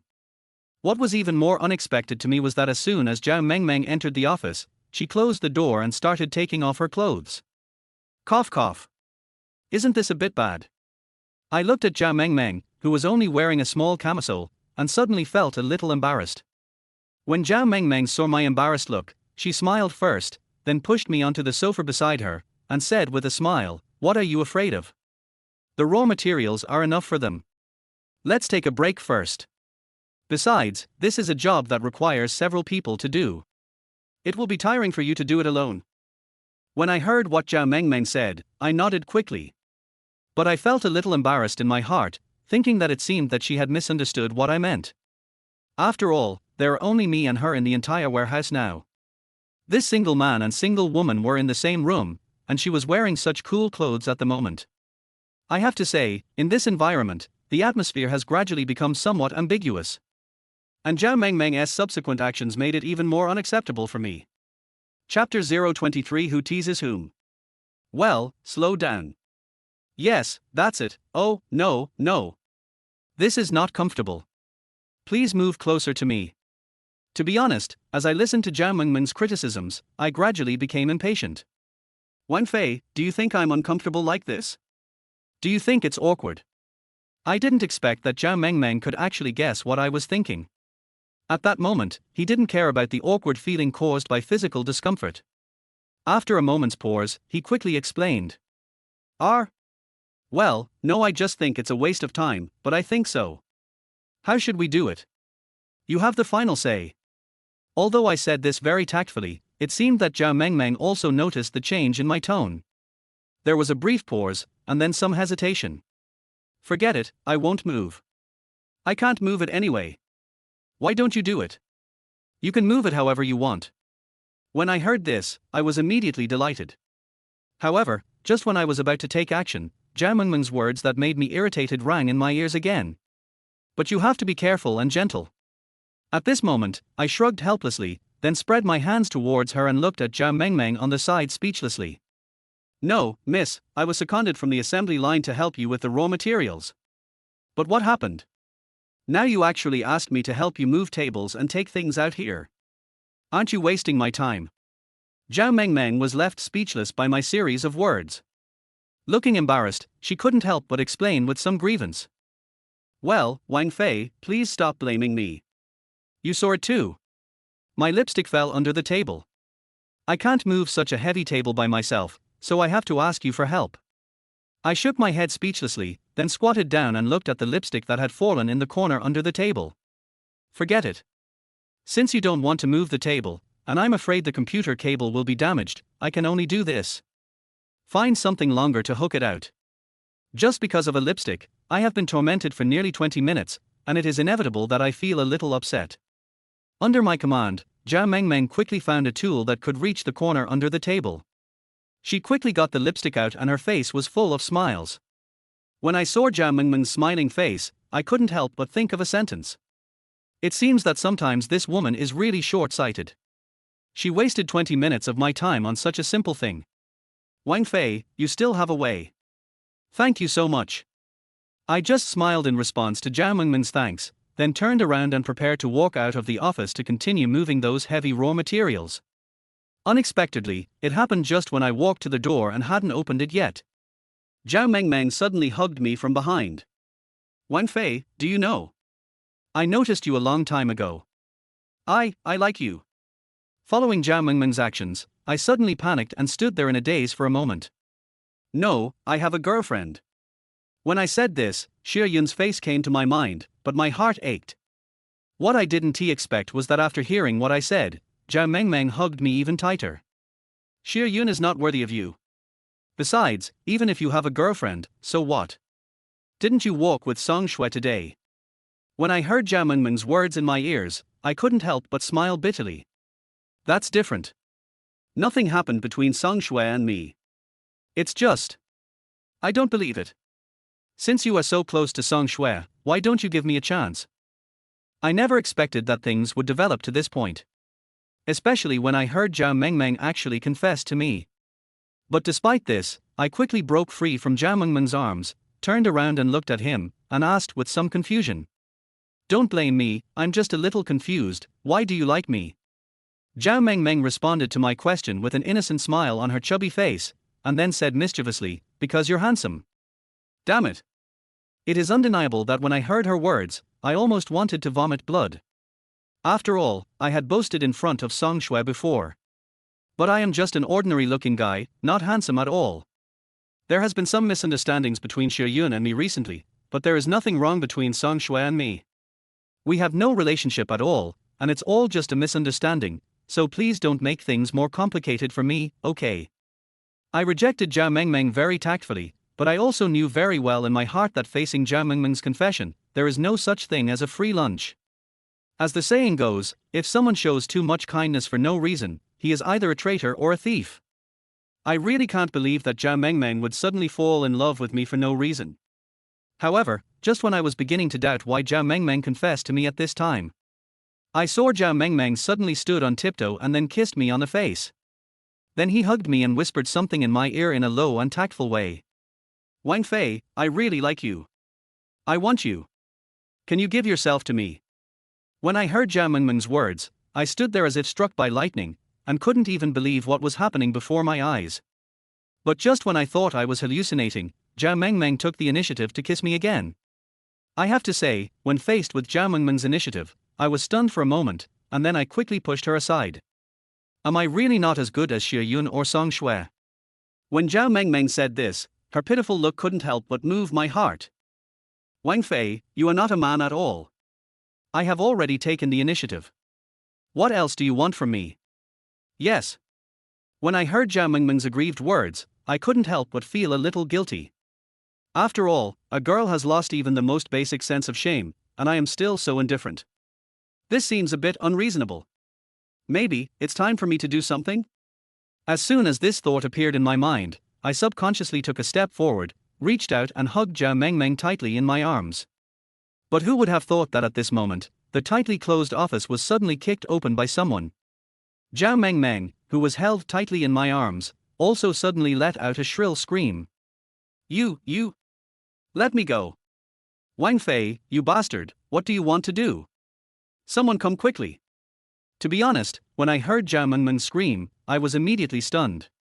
Because I never expected that in such a short moment, she would have such a big change. Wang Fei, you bastard, why don't you let go quickly? Someone come quickly, Wang Fei is a hooligan and is trying to molest me. As Zhao Mengmeng broke free from my arms, I heard Zhang Meng sneer from behind me. You are such a jerk, Wang Fei. Everyone was waiting for you to move the raw materials, but you were molesting Zhao Mengmeng. Chapter 24, Too Much Bullying. After I heard what Zhang Meng said, I looked at Zhao Mengmeng who was looking at me with a smug look on her face, and I instantly understood what he meant. Obviously, everything Zhao Mengmeng showed before was to deceive me, and the reason she did this was to frame me. Brother Meng, you have to help me. You saw it all. Wang Fei tried to molest me. If you hadn't come at the right time, I would have been bullied by him. I looked at Zhao Mengmeng in shock as she lied to me. I felt as if I was falling into an abyss. Wang Fei, you are such a fucking bastard. If I hadn't rushed over to take a look, would you have still done Zhao Mengmeng in this office? After the deep fear just now, I looked at Zhang Meng coldly and said with gritted teeth, things are not what you think, I didn't molest him, she took the initiative. Brother Meng, you have to make the decision for me. Wang Fei said he was thirsty and wanted to drink some water, but as soon as he came in, he hugged me and wouldn't let go. Zhang Meng first looked at me, then glanced at Zhao Mengmeng who looked very pitiful, and then sneered, they say seeing is believing. When I came in, I saw you hugging Zhao Mengmeng. Do you think I believe what you said? When I saw this situation, I thought of Zhang Meng and the misunderstanding between Song Xue and me. He also knew that he couldn't explain the matter clearly, so he immediately turned to Zhao Mengmeng. Why on earth did you want to frame me? But when Zhao Mengmeng faced my questioning, she started crying as if she was aggrieved. At this moment, a familiar voice was heard in the warehouse. What are you all doing in the office? Come out and move the raw materials to the assembly line. I see you all don't want to leave work this afternoon, right? When this familiar voice sounded, Zhao Mengmeng beside her cried even harder. And Zhang Meng also started shouting loudly. Hey, director, you're here just in time. I can't handle this matter anymore. Please come and take a look. Tar da. Accompanied by the sound of high heels, Liang Chuyan walked into the office from the warehouse with a look of doubt on her face. Hey Mengmeng, why are you crying? Wang Fei, why are you running here instead of working online? Liang Chuyan glanced at Zhao Mengmeng who was still crying, then glared at me, and then turned to look at Zhang Meng beside her. Zhang Meng, what's going on? Don't you know that the production line is short of raw materials? What are you doing here? In response to Liang Chuyan's question, Zhang first smiled and then turned around and pointed at me. Director, Mengmeng said in the afternoon that the workers handling raw materials had gone off work, so she went to the production line to find someone to help move the materials. Wang Fei came here. At the beginning, he really did move a few boxes and it was just enough. But just now, I saw that the raw materials were running out, and I didn't see Wang Fei. I thought something had happened, so I came here. Guess what I saw? When Zhang Meng said this, he actually kept the question in suspense. Director, listen to me, it's not that. The specific situation is. Before I could finish explaining, Liang Chuyan scolded me. Just shut up. Zhang Meng watched me suffer a loss, a hint of pride flashed across his eyes, and then he sighed deeply. When I got to the warehouse, I saw no one there, but I heard Mengmeng shouting, and then I followed the sound to the office. When I opened the door, I saw Wang Fei holding Zhao Mengmeng.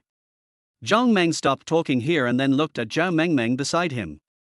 I stood aside, listening to Zhang Meng's narration, thinking that it was such a waste of his talent if he didn't write a novel.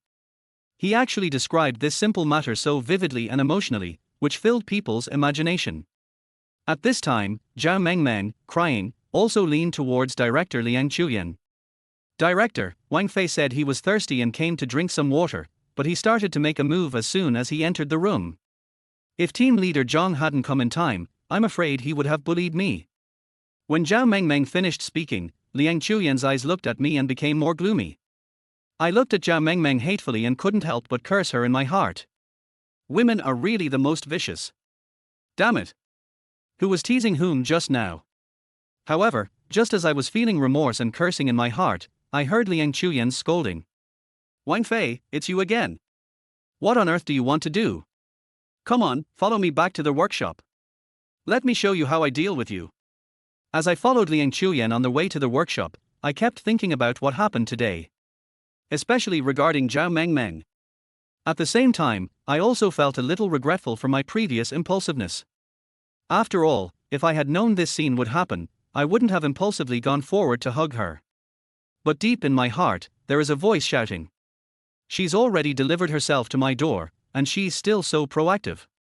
Anyone would be fooled. Of course, while I felt remorse in my heart, I also felt a little scared about Zhao Mengmeng's vicious heart, and I also developed a little resentment towards her. What a vicious woman, Zhao Mengmeng. You framed me so wrongly today. Sooner or later, I will make you kneel before me and beg for mercy. However, even though I was full of self-blame and resentment towards Zhao Mengmeng, I could not change the reality in front of me, especially when Liang Chuyan brought me to the factory and I faced a group of colleagues. Everyone, stop what you are doing. I want to tell you something first. Following Liang Chuyan's shout, almost all of my colleagues' eyes fell on me. I don't care if you guys are in a relationship, but you can't mess around with other guys under my nose. Especially some people, they don't even consider what kind of person they are. They have girlfriends but they still flirt with other girls, and they even did something even more disgusting just now. As I listened to Liang Chuyan's words, I couldn't help but be shocked, fearing that she would tell what had just happened in front of all her colleagues. Although it was Zhao Mengmeng who teased me first and then framed me, this matter is just as Zhang Meng said before, who would believe it? I guess, as long as Liang Chuyan tells this. Even if I try to explain and argue again, I'm afraid I won't be able to express my pain in words. I won't be able to express myself clearly even if I talk a lot. Wang Fei, tell me, what did you do just now? Just as I was daydreaming, Liang Chuyan's voice came to my ears. I shouldn't be lazy at work, nor should I be distracted at work. I will work hard in the future. Unexpectedly, as soon as I finished speaking, Liang Chuyan's disdainful sneer was heard. Is that all? There's more. You also know how to save face. Why don't you also tell me about how you bullied Zhao Mengmeng in the warehouse just now? As Liang Chuyan spoke, countless colleagues immediately began to whisper. And without a doubt, I became the target of criticism and ridicule from all my colleagues. No, that's not the case. It was Zhao Mengmeng who framed me. Faced with the accusations and ridicule from all my colleagues, I had to quickly start defending and explaining myself.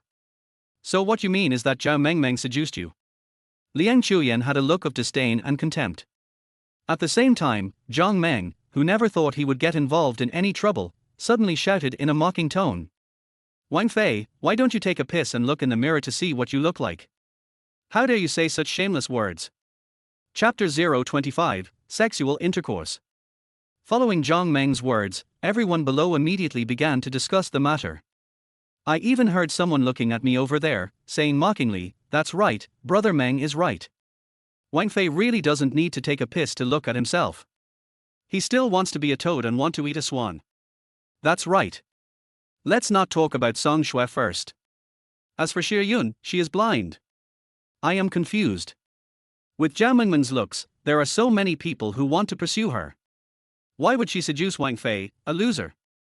I listened to the discussions around me and felt like my lungs were about to explode. Especially when I think about the past, I was so close to these colleagues and treated them like brothers. Every time I invite people to dinner, each one of them is more enthusiastic than anyone else. But now, after I was framed by that bitch Zhao Mengmeng, they didn't even think about our past brotherhood and pointed all the blame at me.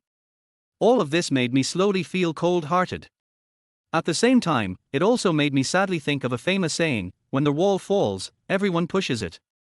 I'll say it again, I really didn't molest Zhao Mengmeng, it was Zhao Mengmeng who said she liked me first. But just when I shouted this sentence out in unwillingness, Zhang Meng, who had accused me before, sneered and shouted something to add fuel to the fire. Who would believe it? Besides, when I went to look for you, I saw you carrying Zhao Mengmeng. Do you think this is true? To be honest, I was also stupid. When I heard Zhang Meng's question, I nodded without thinking.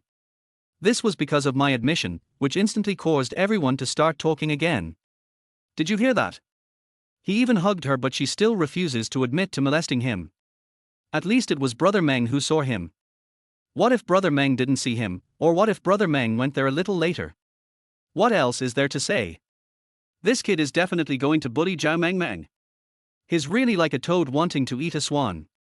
He took advantage of her, but he still wants to deny it. He's simply a scumbag. That's right. If Wang Fei wasn't a scumbag, she would have been able to date Xie Yun while still having an affair with Song Xue. Now she's thinking about Zhao Mengmeng again. Liang Chuyan hasn't said a word since she scolded me.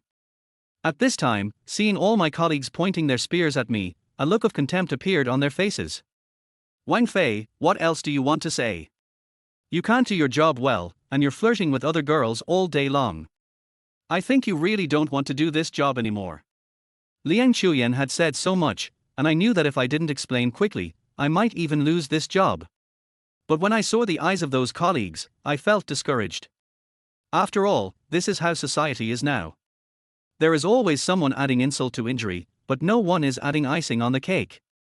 Unexpectedly, at this moment, a low voice of question suddenly came out from the noisy crowd. Aren't there surveillance cameras in the warehouse? Wouldn't it be clear if we just look at the surveillance cameras? I looked in the direction of the voice and saw that the person who said this was Song Xue. I didn't expect that Song Xue would help me at this time. I was so moved that I looked at her deeply with gratitude.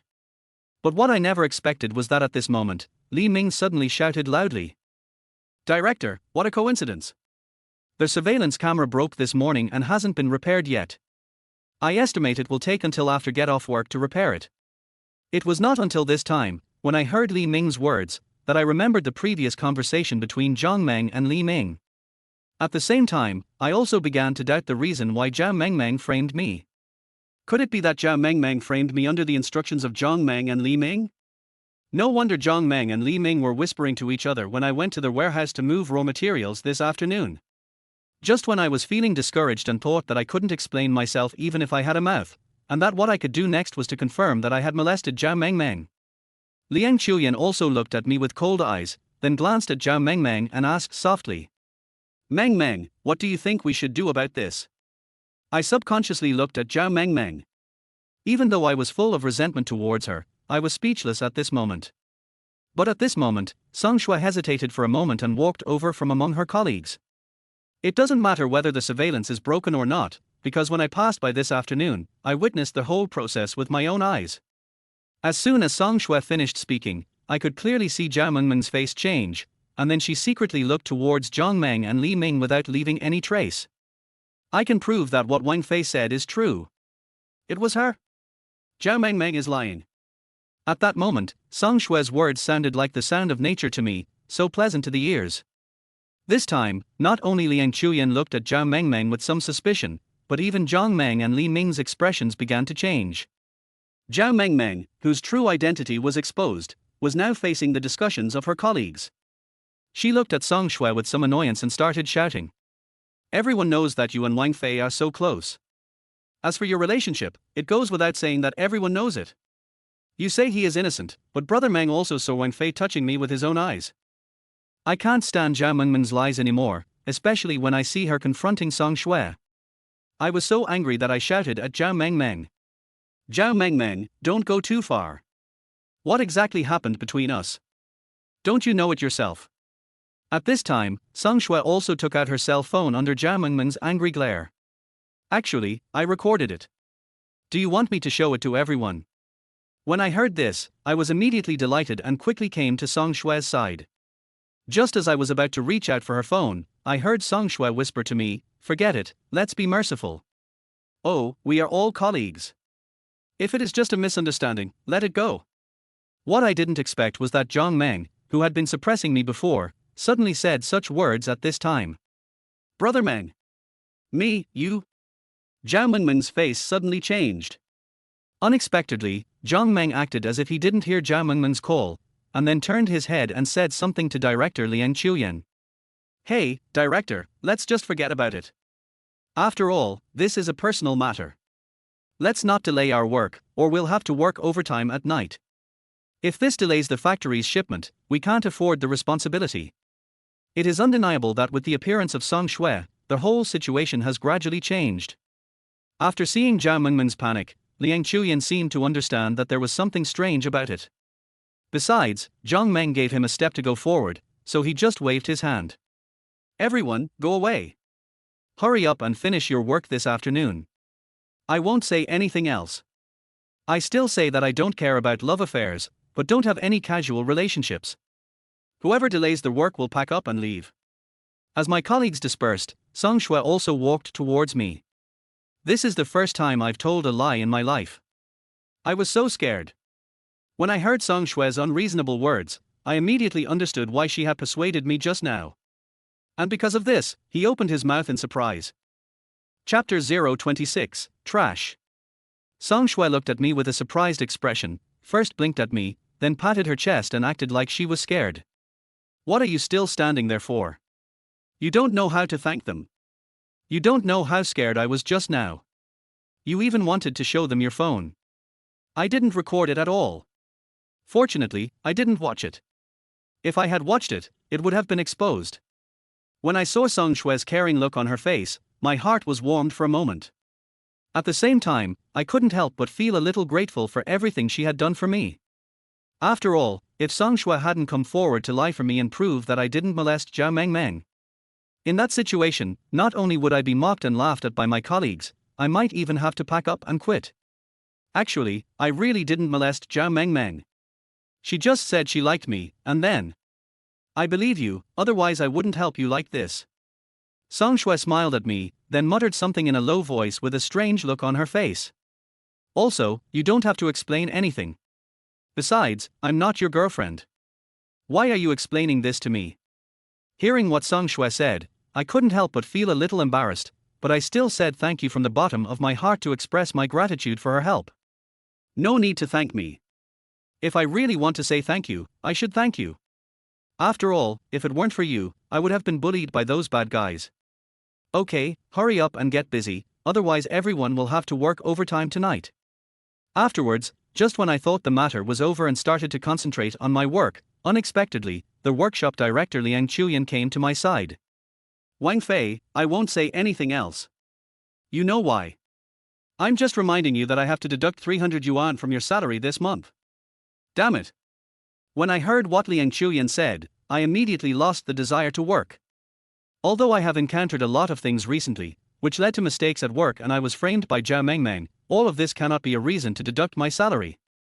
Also, even if you want to deduct my salary, there is no need for you to come and tell me alone. Especially when I thought about the 300 yuan salary, which was almost my monthly food expenses, I felt very angry and blamed all this on Zhao Mengmeng. I also made up my mind that I must go find Zhao Mengmeng after get off work and find out why she wanted to frame me. In fact, although I guessed in my heart that Zhao Mengmeng was instructed by Zhang Meng, I was not sure, so I had to find Zhao Mengmeng to ask her clearly. At the same time, I also thought about preparing the recording in advance and keeping the evidence. In addition, I also want to get a clear answer from Zhao Mengmeng, or confirmation, and then go to Zhang Meng to have a good talk. After all, I still need this job to ensure my survival, and I also know one thing: when you are under someone's roof, you have to bow your head, so that Zhang Meng won't make things difficult for me in the future. But I never thought that it was because of this thought that I discovered Zhao Mengmeng's secret. When I came to the warehouse again, my colleagues in the factory had already gone off work, so I didn't know whether Zhao Mengmeng was still in the warehouse. Just as I came to the office in the warehouse with this thought in mind, I heard a series of fascinating shouts coming from the office. Brother Ming, you are so awesome. No. If I hadn't experienced Zhao Mengmeng's vicious heart before, I would have found it difficult to accept such a big change in her. So you are such a piece of scum. After secretly cursing Zhao Mengmeng in my heart, I also became very curious about the situation in the room. Then he secretly turned on the recording function on his mobile phone, and then carefully placed the phone on the windowsill of the office, and this angle just happened to be facing Zhao Mengmeng and Li Ming in the room. It's just that because I came at an unfortunate time, Zhao Mengmeng and Li Ming seemed to have finished what they needed to do and were cleaning up the battlefield. Brother Ming, what do you mean? Why is Brother Meng like this? We agreed in the afternoon that we would team up to deal with that loser Wang Fei, but later he didn't help me, but helped that loser Wang Fei instead. As Zhao Mengmeng said this, she continued to complain with a complaint. Brother Ming, you don't know how embarrassed I was this afternoon. How will my colleagues in the factory look at me from now on? Listening to their words coming from the office, I suddenly realized that Zhao Mengmeng was getting together with Li Ming. Hey, you know what, this matter was indeed done by Brother Meng in the wrong, even I am a little angry. But Meng, don't worry, because of this matter, Brother Meng owes us a favor. As long as he can help us cover up and let us make a lot of money later, even if you suffer a little loss, it will be worth it. As I recorded the entire conversation between Zhao Mengmeng and Li Ming, I also verified my previous guess in my heart. It turned out that Zhao Mengmeng framed me at the instigation of Zhang Meng. What I didn't expect was that Li Ming was actually involved in this, and from their conversation, it was not difficult to guess that Li Ming and Zhao Mengmeng seemed to be planning this unspeakable matter.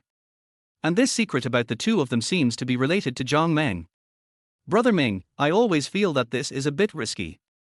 If we secretly take these raw materials out to sell, will we be reported and go to jail? When I heard what Zhao Mengmeng said, I was shocked and at the same time surprised at the boldness of these two people. They actually teamed up to steal raw materials from the factory and sell them. Hey! Don't worry, I have already discussed this with Brother Meng. Besides, you are responsible for deciding how much raw materials to ship out. As for how much raw materials to use, that is also up to Brother Meng. Of course, we can't let Brother Meng go for nothing. We can just give him a share later. As Li Ming spoke, he started moving his hands randomly on Zhao Mengmeng's body. There's a saying that goes, people die for money, birds die for food. You see, Zhang Meng was still a little hesitant in the morning, but after this incident, not to mention that he owes you a favor, even if it's the money from reselling raw materials, I don't believe he won't be tempted. As Li Ming began to move her body, Zhao Mengmeng also became a little unruly. Brother Ming is still the best, but you make me feel itchy inside, so uncomfortable. Since it's uncomfortable, let's do it again. Let me scratch your itch. While Li Ming and Zhao Mengmeng were working hard and sweating on the ground, I was hiding in the dark, recording the whole process while thinking about it in my mind. If I tell the director about this, let alone what reward I can get, at least she won't deduct the 300 yuan from me, right? Chapter 027: A plan to kill two birds with one stone. Ming brother, you are so bad. You are so awesome. Bad? That's just the beginning. Don't worry, I have even more powerful methods. When I listened to Zhao Mengmeng's outrageous words, I thought of her frame up against me. For a moment, I couldn't help but calculate in my mind. What a slut! I didn't expect that she looked so innocent, but was actually so wanton in private. The slut even dared to team up with others to frame me. Okay, I'll remember this. Now I have evidence in my hand. I'll find a chance to deal with you later. However, just as I was thinking this in my mind, I suddenly heard a pair of words in my ears that shocked me. Brother Ming, why do I always feel that Zhang Meng looks at me in a weird way, especially in private, and he often touches me? Meng, I have to say a few words to you about this. What is our current situation? We are ready for everything. We just need Zhang Meng to help us. As long as he nods and cooperates with us, we will suffer a little loss. Listen to me, you can only bear the grievance once or twice. As soon as Li Ming finished speaking, I was extremely shocked. While Zhang Meng was pursuing Song Xue, he actually wanted to get his hands on Zhao Mengmeng. This guy obviously has a problem with his character. Unexpectedly, at this moment, Zhao Mengmeng laughed teasingly and said to Li Ming, Brother Ming, aren't you afraid that Zhang Meng and I will get together? Come on, I'm still very confident about this matter. After all, apart from me, I'm afraid no one else can subdue a little bitch like you. Brother Ming, stop it. You're making me feel so uncomfortable. I told you you're a bitch. Well, watch how I serve you today. I was hiding outside the office in the warehouse, listening to the obscene sounds coming to my ears. While lamenting Zhao Mengmeng's unruly behavior, he also secretly checked the video he had just recorded. Seeing that I had recorded every detail of the affair between Zhao Mengmeng and Li Ming, I carefully withdrew from the warehouse. But when I held the secret about Zhao Mengmeng and Li Ming in my hands, and recalled my previous idea of taking this secret to the workshop director Liang Chuyan, I couldn't help but hesitate. Because I thought to myself that if I reported this secret to director Liang Chuyan, perhaps Liang Chuyan would change her opinion of me. They would even completely wipe out the idea of withholding my salary or even firing me. But in doing so, I would lose a great opportunity to retaliate against Zhao Mengmeng. But it is also obvious that if I just use this secret to retaliate against Zhao Mengmeng, it will only give me psychological comfort in the short term. But in the long run, it seems to be very disadvantageous to me. After all, on the one hand, Liang Chuyan is targeting me everywhere and even threatening me with my job. If I am not careful, I may not even be able to keep my job and lose the chance of survival. So after weighing everything, I made up my mind. At the same time, I looked at the warehouse silently and said something to myself. Okay, Zhao Mengmeng, just wait for me. If I didn't want to keep this job and have a way to survive, I would never let you go. There is no doubt that when I chose to take credit for Zhao Mengmeng and Li Ming's secret, I felt somewhat unwilling. Hey, you said I was stupid too. Since Zhao Mengmeng framed me so blatantly, why can't I find ways to retaliate against her? When I thought of this, I immediately made up my mind. What I had in mind was to cut the video into two parts first, that is, to hand over the first part where Zhao Mengmeng and Li Ming discussed how to recruit Zhang Meng to join the gang, and the three of them were going to steal raw materials from the factory to the director Liang Chuyan. Then he secretly kept the latter part of the video about the bargaining between Zhao Mengmeng and Li Ming, and used it to retaliate against her. Well, not bad, not bad. Zhao Mengmeng, you were the first to be unkind, so don't blame me for being unjust. This is really a good strategy to kill two birds with one stone. After I had thought it over in my mind and made up my mind, I couldn't help but quicken my pace and walked out of the factory, because I had calculated the time before. This was exactly the time when Director Liang Chuyan was about to leave the factory after get off work. What I didn't expect was that when I was excitedly walking towards Liang Chuyan's office, I was blocked by Zhang Meng, who suddenly appeared. Just when I was feeling extremely confused, Zhang Meng pulled me to a corner and then pushed me into the corner. Wang Fei, you don't have a good memory, do you? What did I warn you about this morning? What do you mean? Don't play dumb. I told you not to get so close to Song Xue, but you still didn't listen. Tell me, what did Song Xue do to you this afternoon? Faced with Zhang Meng's aggressive pressure, I really wanted to take out the video I had just shot, and then slap Zhang Meng hard in the face to let him know that I had already learned the secret between him, Li Ming and Zhang Mengmeng. However, reason told me that I should not let such a small matter disrupt my entire plan. No, listen to me. I remember what you said this morning. I didn't go to find Song Xue. Also, I remember that I told you early in the morning that there is no relationship between Song Xue and me. As for why Song Xue came to find me this afternoon, I think you should know it better than anyone else, right? Wang Fei, what do you mean? What do you think I know? I looked at Zhang Meng's angry face and couldn't help but sneer. Then I said in a deep voice, if you don't want others to know, then don't do it. Actually, I really want to thank Song Xue. After all, if Song Xue hadn't helped me testify and excuse myself in the afternoon, I really don't know, and I might have packed up and left now. I have to say that Zhang is a very stingy person. Sometimes I even wonder how such a stingy person can become a team leader. Sure enough, when I shifted the topic to Song Xue, I immediately aroused Zhang Meng's hatred. Okay, Wang Fei, I've got you. Since you haven't listened to my warnings time and time again, don't blame me for being rude. To be honest, I have heard Zhang Meng's warning to me more than once or twice, so I didn't take his words seriously. As I left the corner, I left this sentence without even turning my head. Okay, I'll wait. I don't believe that in this harmonious society, you can do anything to me. To be honest, when I was facing Zhang Meng's revenge afterwards, when I thought back to the harsh words I had said to him, I really wanted to slap myself hard in the face. And because of Zhang Meng's sudden appearance, I wasted nearly 10 minutes. Later, when I rushed to the door of Director Liang Chuyan's office, I found that Liang Chuyan had already left work. Chapter 28, Foxy. When I saw this situation, I was immediately furious. I thought that if it weren't for that guy Zhang Meng, I might have already reported the three of them for trying to steal raw materials from the factory. Just when I was feeling a little annoyed, I suddenly heard a questioning voice in my ear. Wang Fei, it's time to get off work, why haven't you left yet? Do you have something to ask the director? When I saw the person coming, it was Uncle Liu, who was in charge of security patrol at the factory gate. I nodded but didn't say much. Well, if it's not urgent, then tomorrow, get off work early and go back to rest. I've been very tired recently, but if you have something urgent, either call Director Liang, or go find her. When I was patrolling at the door just now, I saw that she had just left. I have to say, the boss is always the boss. Not only enthusiastic, but also very powerful.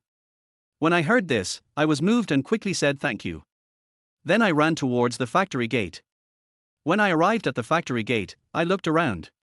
Fortunately, I saw Director Liang Chuyan at the bus stop not far from the door. The moment I thought about it, if I reported the secrets about Zhang Meng, Li Ming and Zhao Mengmeng, maybe I could win the director's favor. Especially when I think about the future, not only will I not be suppressed by the director everywhere, but I may not even have to deduct the 300 yuan this month. Suddenly, I was excited, so I quickly walked towards her direction. It was only when I walked up to Liang Chuyan that I discovered that she was talking to her best friend. I thought that since I had already found it, there was no need to rush and I would just wait on the side for a while. However, when I heard their conversation next, I couldn't help but think of the private comments about Director Liang Chuyan in the factory. Early in the morning, I heard colleagues in the factory saying privately that the reason why Liang Chuyan was promoted to the position of deputy director at such a young age was because of her immoral private life and her unclear relationship with the factory leaders. But despite this, even though Liang Chuyan targeted me everywhere, I did not take the rumors about Liang Chuyan's private life to heart. After all, it was none of my business. But now, hearing their conversation, I couldn't help but be shocked in my heart. Yanzi, why don't we take a taxi? There are so many people here. Even if a bus comes later, I'm afraid there won't be enough room. Besides, this bus is full of people and stinks. If you want to take a taxi, go ahead and take one. I'm not in a hurry anyway, so I'll just wait a little longer. I don't understand why. Why so many questions? It's more fun when there are more people. Besides, young guys are strong and healthy. You don't understand. You're not? Well, if it's up to you, you should find a man as soon as possible, so you don't have to feel depressed all day long. Alright, you're the only one who knows so much. I think you should hurry up and take a taxi back, or your little wolf dog will get anxious waiting at home again. I have to say, when I heard the conversation between Liang Chuyan and her bestie, I was shocked and a little confused. What's the connection between squeezing into a bus and being a strong young man? Just when I was puzzled, as more and more people were getting off work at the bus stop, I noticed several sneaky figures appearing not far away. Especially when I saw clearly that the person leading the group was actually Sun Hao, I understood everything instantly, and at the same time I cursed Zhang Meng in my heart. Zhang Meng, fuck you. I'm going to find someone to deal with me now. It seems that if I don't kill you, you will definitely kill me. The reason why I have so many associations when I see Sun Hao is because almost everyone in the factory only knows about the relationship between Sun Hao and Zhang Meng, and they are so good that they wish they could wear the same pants. And he, Sun Hao, is Zhang Meng's #1 subordinate. Fortunately, although Sun Hao saw me at this time, because I was standing next to Director Liang Chuyan, Sun Hao could only stare at me. At the same time, I thought about it quickly and knew that as long as I followed Liang Chuyan into the car, even if Sun Hao had 10 times the courage, he would not dare to follow. At this time, Liang Chuyan's best friend also said hello, waved for a taxi and left. As soon as I saw the opportunity, I rushed forward and shouted, "Director!" Unexpectedly, after hearing my call, Liang Chuyan was stunned at first and then looked at me with some disgust. Then he asked with a hint of doubt, "What's up?" Facing the disdainful look Liang Chuyan gave me, even though I felt extremely disgusted in my heart, I could only put on a smile. "Yes, there is something I want to report to you, but it's a little inconvenient to talk here." Just as I suppressed the disgust in my heart, looked around, trying to find a place with few people, and then report the secrets about Zhang Meng, Li Ming and Zhao Meng, Liang Chuyan suddenly laughed at me. "What's so inconvenient about this? If you have something to say, just tell me. Okay, besides, you are the only one who feels ashamed. What haven't you done before?" Hearing Liang Chuyan's sarcastic words to me, I was stunned, and then subconsciously clenched my fists, but this scene fell into Liang Chuyan's eyes. "How come what I said is wrong? Wang Fei. Others may not know who you are, but I don't know. Also, I'm warning you, don't watch those messy things when you're at work. You already have a girlfriend, but you're still so vulgar. I really don't know what you're thinking." I never expected this kind of situation to happen, and I just stood there in a daze for a moment. But even so, Liang Chuyan still gave me a lecture. "Oh, I see. You are here because I am going to deduct 300 yuan from your salary. There is no need to talk about this matter. Just based on what you have done, I am already doing my best to live up to my conscience by not firing you and asking you to pack up and leave." As Liang Chuyan finished her words, her irony was like a needle that pierced my heart. At that moment, I even forgot what I wanted to report. The whole person fell into a state of deep grievance and lack of confidence. Did I really say something so unbearable like that to her? Just as I was sinking into deep self-blame, I heard the bus conductors shouting not far away. Don't push, hurry up and line up properly, otherwise no one will be able to get on. 732, it's going to Qingtar community, hurry up and get in line." The conductor's shouts brought me back to reality, and I saw Liang Chuyan walking onto the bus. And it was not until this moment that I remembered the purpose of coming here. Although Liang Chuyan still looked at me with suspicion, I couldn't give up my plan just because of this. Forget it, forget it. Just bear with it for a while. I think that when I tell her that they are trying to steal the raw materials from the factory, maybe she will change her mind about me. When I thought of this, I rushed into the crowd and squeezed onto bus 732. But because there were so many people, even though I finally squeezed into the car, Liang Chuyan and I were still separated by half a car's distance. Just when I finally squeezed through the crowd and moved towards Liang Chuyan, I didn't expect the scene in front of me made me open my mouth in shock. At this time, the tall Liang Chuyan was squeezed in the corner of the carriage by a group of men, and one of the young men was sticking closely behind Liang Chuyan. Chapter 29, Wolf on the Bus. Logically speaking, if it were an ordinary girl, even a woman facing this situation, even if she was forced to do so, she would still take some protective measures. But in this situation, Liang Chuyan not only had no protection at all, but was also moving her body slowly, intentionally or unintentionally. The young man behind her, although looking like a gentleman, his body followed Liang Chuyan's movements and made corresponding movements. At first, I thought I was seeing things because bus number 732 was traveling on a bumpy road. However, as I observed, I suddenly discovered that Liang Chuyan was not moving her body following the bumps of the vehicle, but was deliberately making those seductive movements. And the young man seemed to be familiar with Liang Chuyan's non-resistance behavior.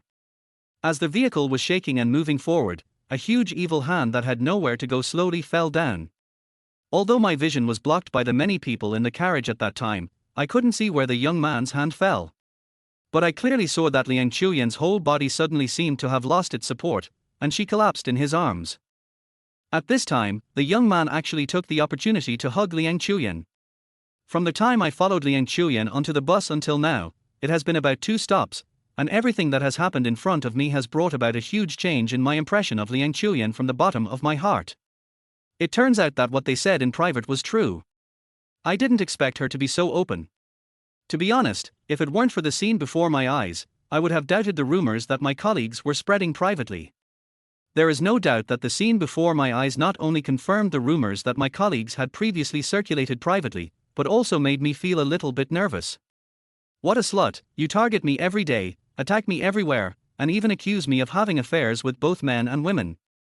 I never thought you would be this kind of woman. Just as I was looking in Liang Chuyan's direction with contempt in my eyes, I didn't expect that the scene that happened next would actually ignite a trace of restlessness in my heart. As the vehicle arrived at the station, many people got off the vehicle and many passengers got on. I took advantage of this opportunity to move towards Liang Chuyan again. It was precisely because I was getting closer and closer to Liang Chuyan that I witnessed an extremely ambiguous scene with my own eyes. After careful observation, I found that the young man's evil big hand had reached under Liang Chuyan's skirt. At this moment, Liang Chuyan collapsed in the young man's arms, and her whole body couldn't help but tremble.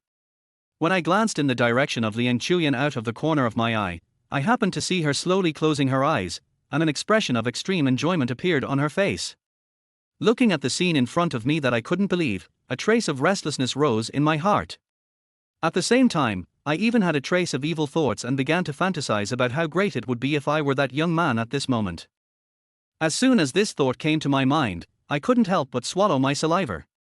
What can't be driven out of my mind is Liang Chuyan, who closed her eyes with a look of enjoyment on her face. However, at this moment, I heard a low conversation in my ear, which startled me. Xue, have you had enough fun? Stop messing around and get down to business. Third brother, look at what you are saying, isn't that what I am doing? Grass. When I heard the whispered conversation next to me, a question immediately arose in my mind. What on earth is going on here? The reason why I asked this question was because the young man did not take Liang Chuyan seriously when responding to the man called third brother. The young man put one arm around Liang Chuyan's slender waist and leaned against the car window.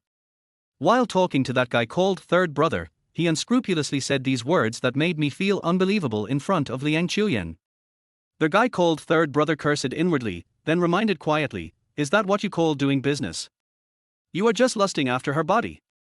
Unexpectedly, Xiaowu just grinned, then looked down at Liang Chuyan who was resting with her eyes closed. Then a wicked smile appeared on his face. Third brother, how about you let Xiaowu break his vow today and try to take down this slut? Isn't there a saying? Money and sex go hand in hand. To be honest, even after I listened carefully to their conversation for such a long time, I still couldn't figure out the details of these two people, let alone what kind of condition Liang Chuyan is in now. But then, when their conversation was whispered again, it immediately made me understand where these two people came from and what happened to Liang Chuyan at this time. Fuck you for breaking the rules. You're breaking the rules, don't you understand? The third brother scolded quietly, then glared at him. Xue, I warn you again, don't play with fire. If something bad happens, none of us will be able to escape. All right, third brother, I get it. Hurry up and do it. I've already observed everything. My phone is in my pocket. Cut this little slut while she's unconscious. Damn it. Aren't these two just pickpockets? But I never thought that these two pickpockets would be so bold as to use in the car. Just when I was thinking about all sorts of things, the driver suddenly slammed on the brakes, and then because of inertia, I suddenly crashed into them. Just when I was about to stand firm, I didn't expect that the third brother came up to me and whispered a warning in my ear. Let me tell you, kid. I've been keeping an eye on you for a long time. If you dare to ruin my good deeds, I'll stab you. Hearing this, I first gave my third brother a harmless smile, and then began to explain. I did hear your conversation just now. I dare not ruin your good deeds. After all, your life is more important. While I was showing weakness and trying to show goodwill, I was also thinking quickly in my mind, and then I came up with a way to have the best of both worlds. Only. The third brother obviously didn't expect that I would be so understanding. While nodding, he also winked at Xue beside him. But at this moment, the third brother was obviously stunned, and then looked at me with some confusion. To be honest, she is the workshop director of our factory. Before I finished my sentence, it immediately aroused the vigilance of the third brother and the fifth brother. However, just as they looked fierce, I immediately followed up with a sentence. As the saying goes, even thieves have their own code of conduct. Third brother, you are a man of character. As for your brother, he is a little bit mean. After all, since the things have been taken, there is no need for this person, right? As soon as I finished speaking, Xiao's eyes flashed with ferocity and one hand reached behind his waist. From what third brother said just now, I couldn't guess that Xiao might have a dagger or some other weapon stuck on his lower back. However, at this moment, along with the conductors shouting on the bus, reminding people that we had arrived at the station, my third brother also gave me a threatening warning. Good boy, you have the courage. I'll leave this woman to you. But if you dare to scream, be careful or my two brothers will kill you immediately.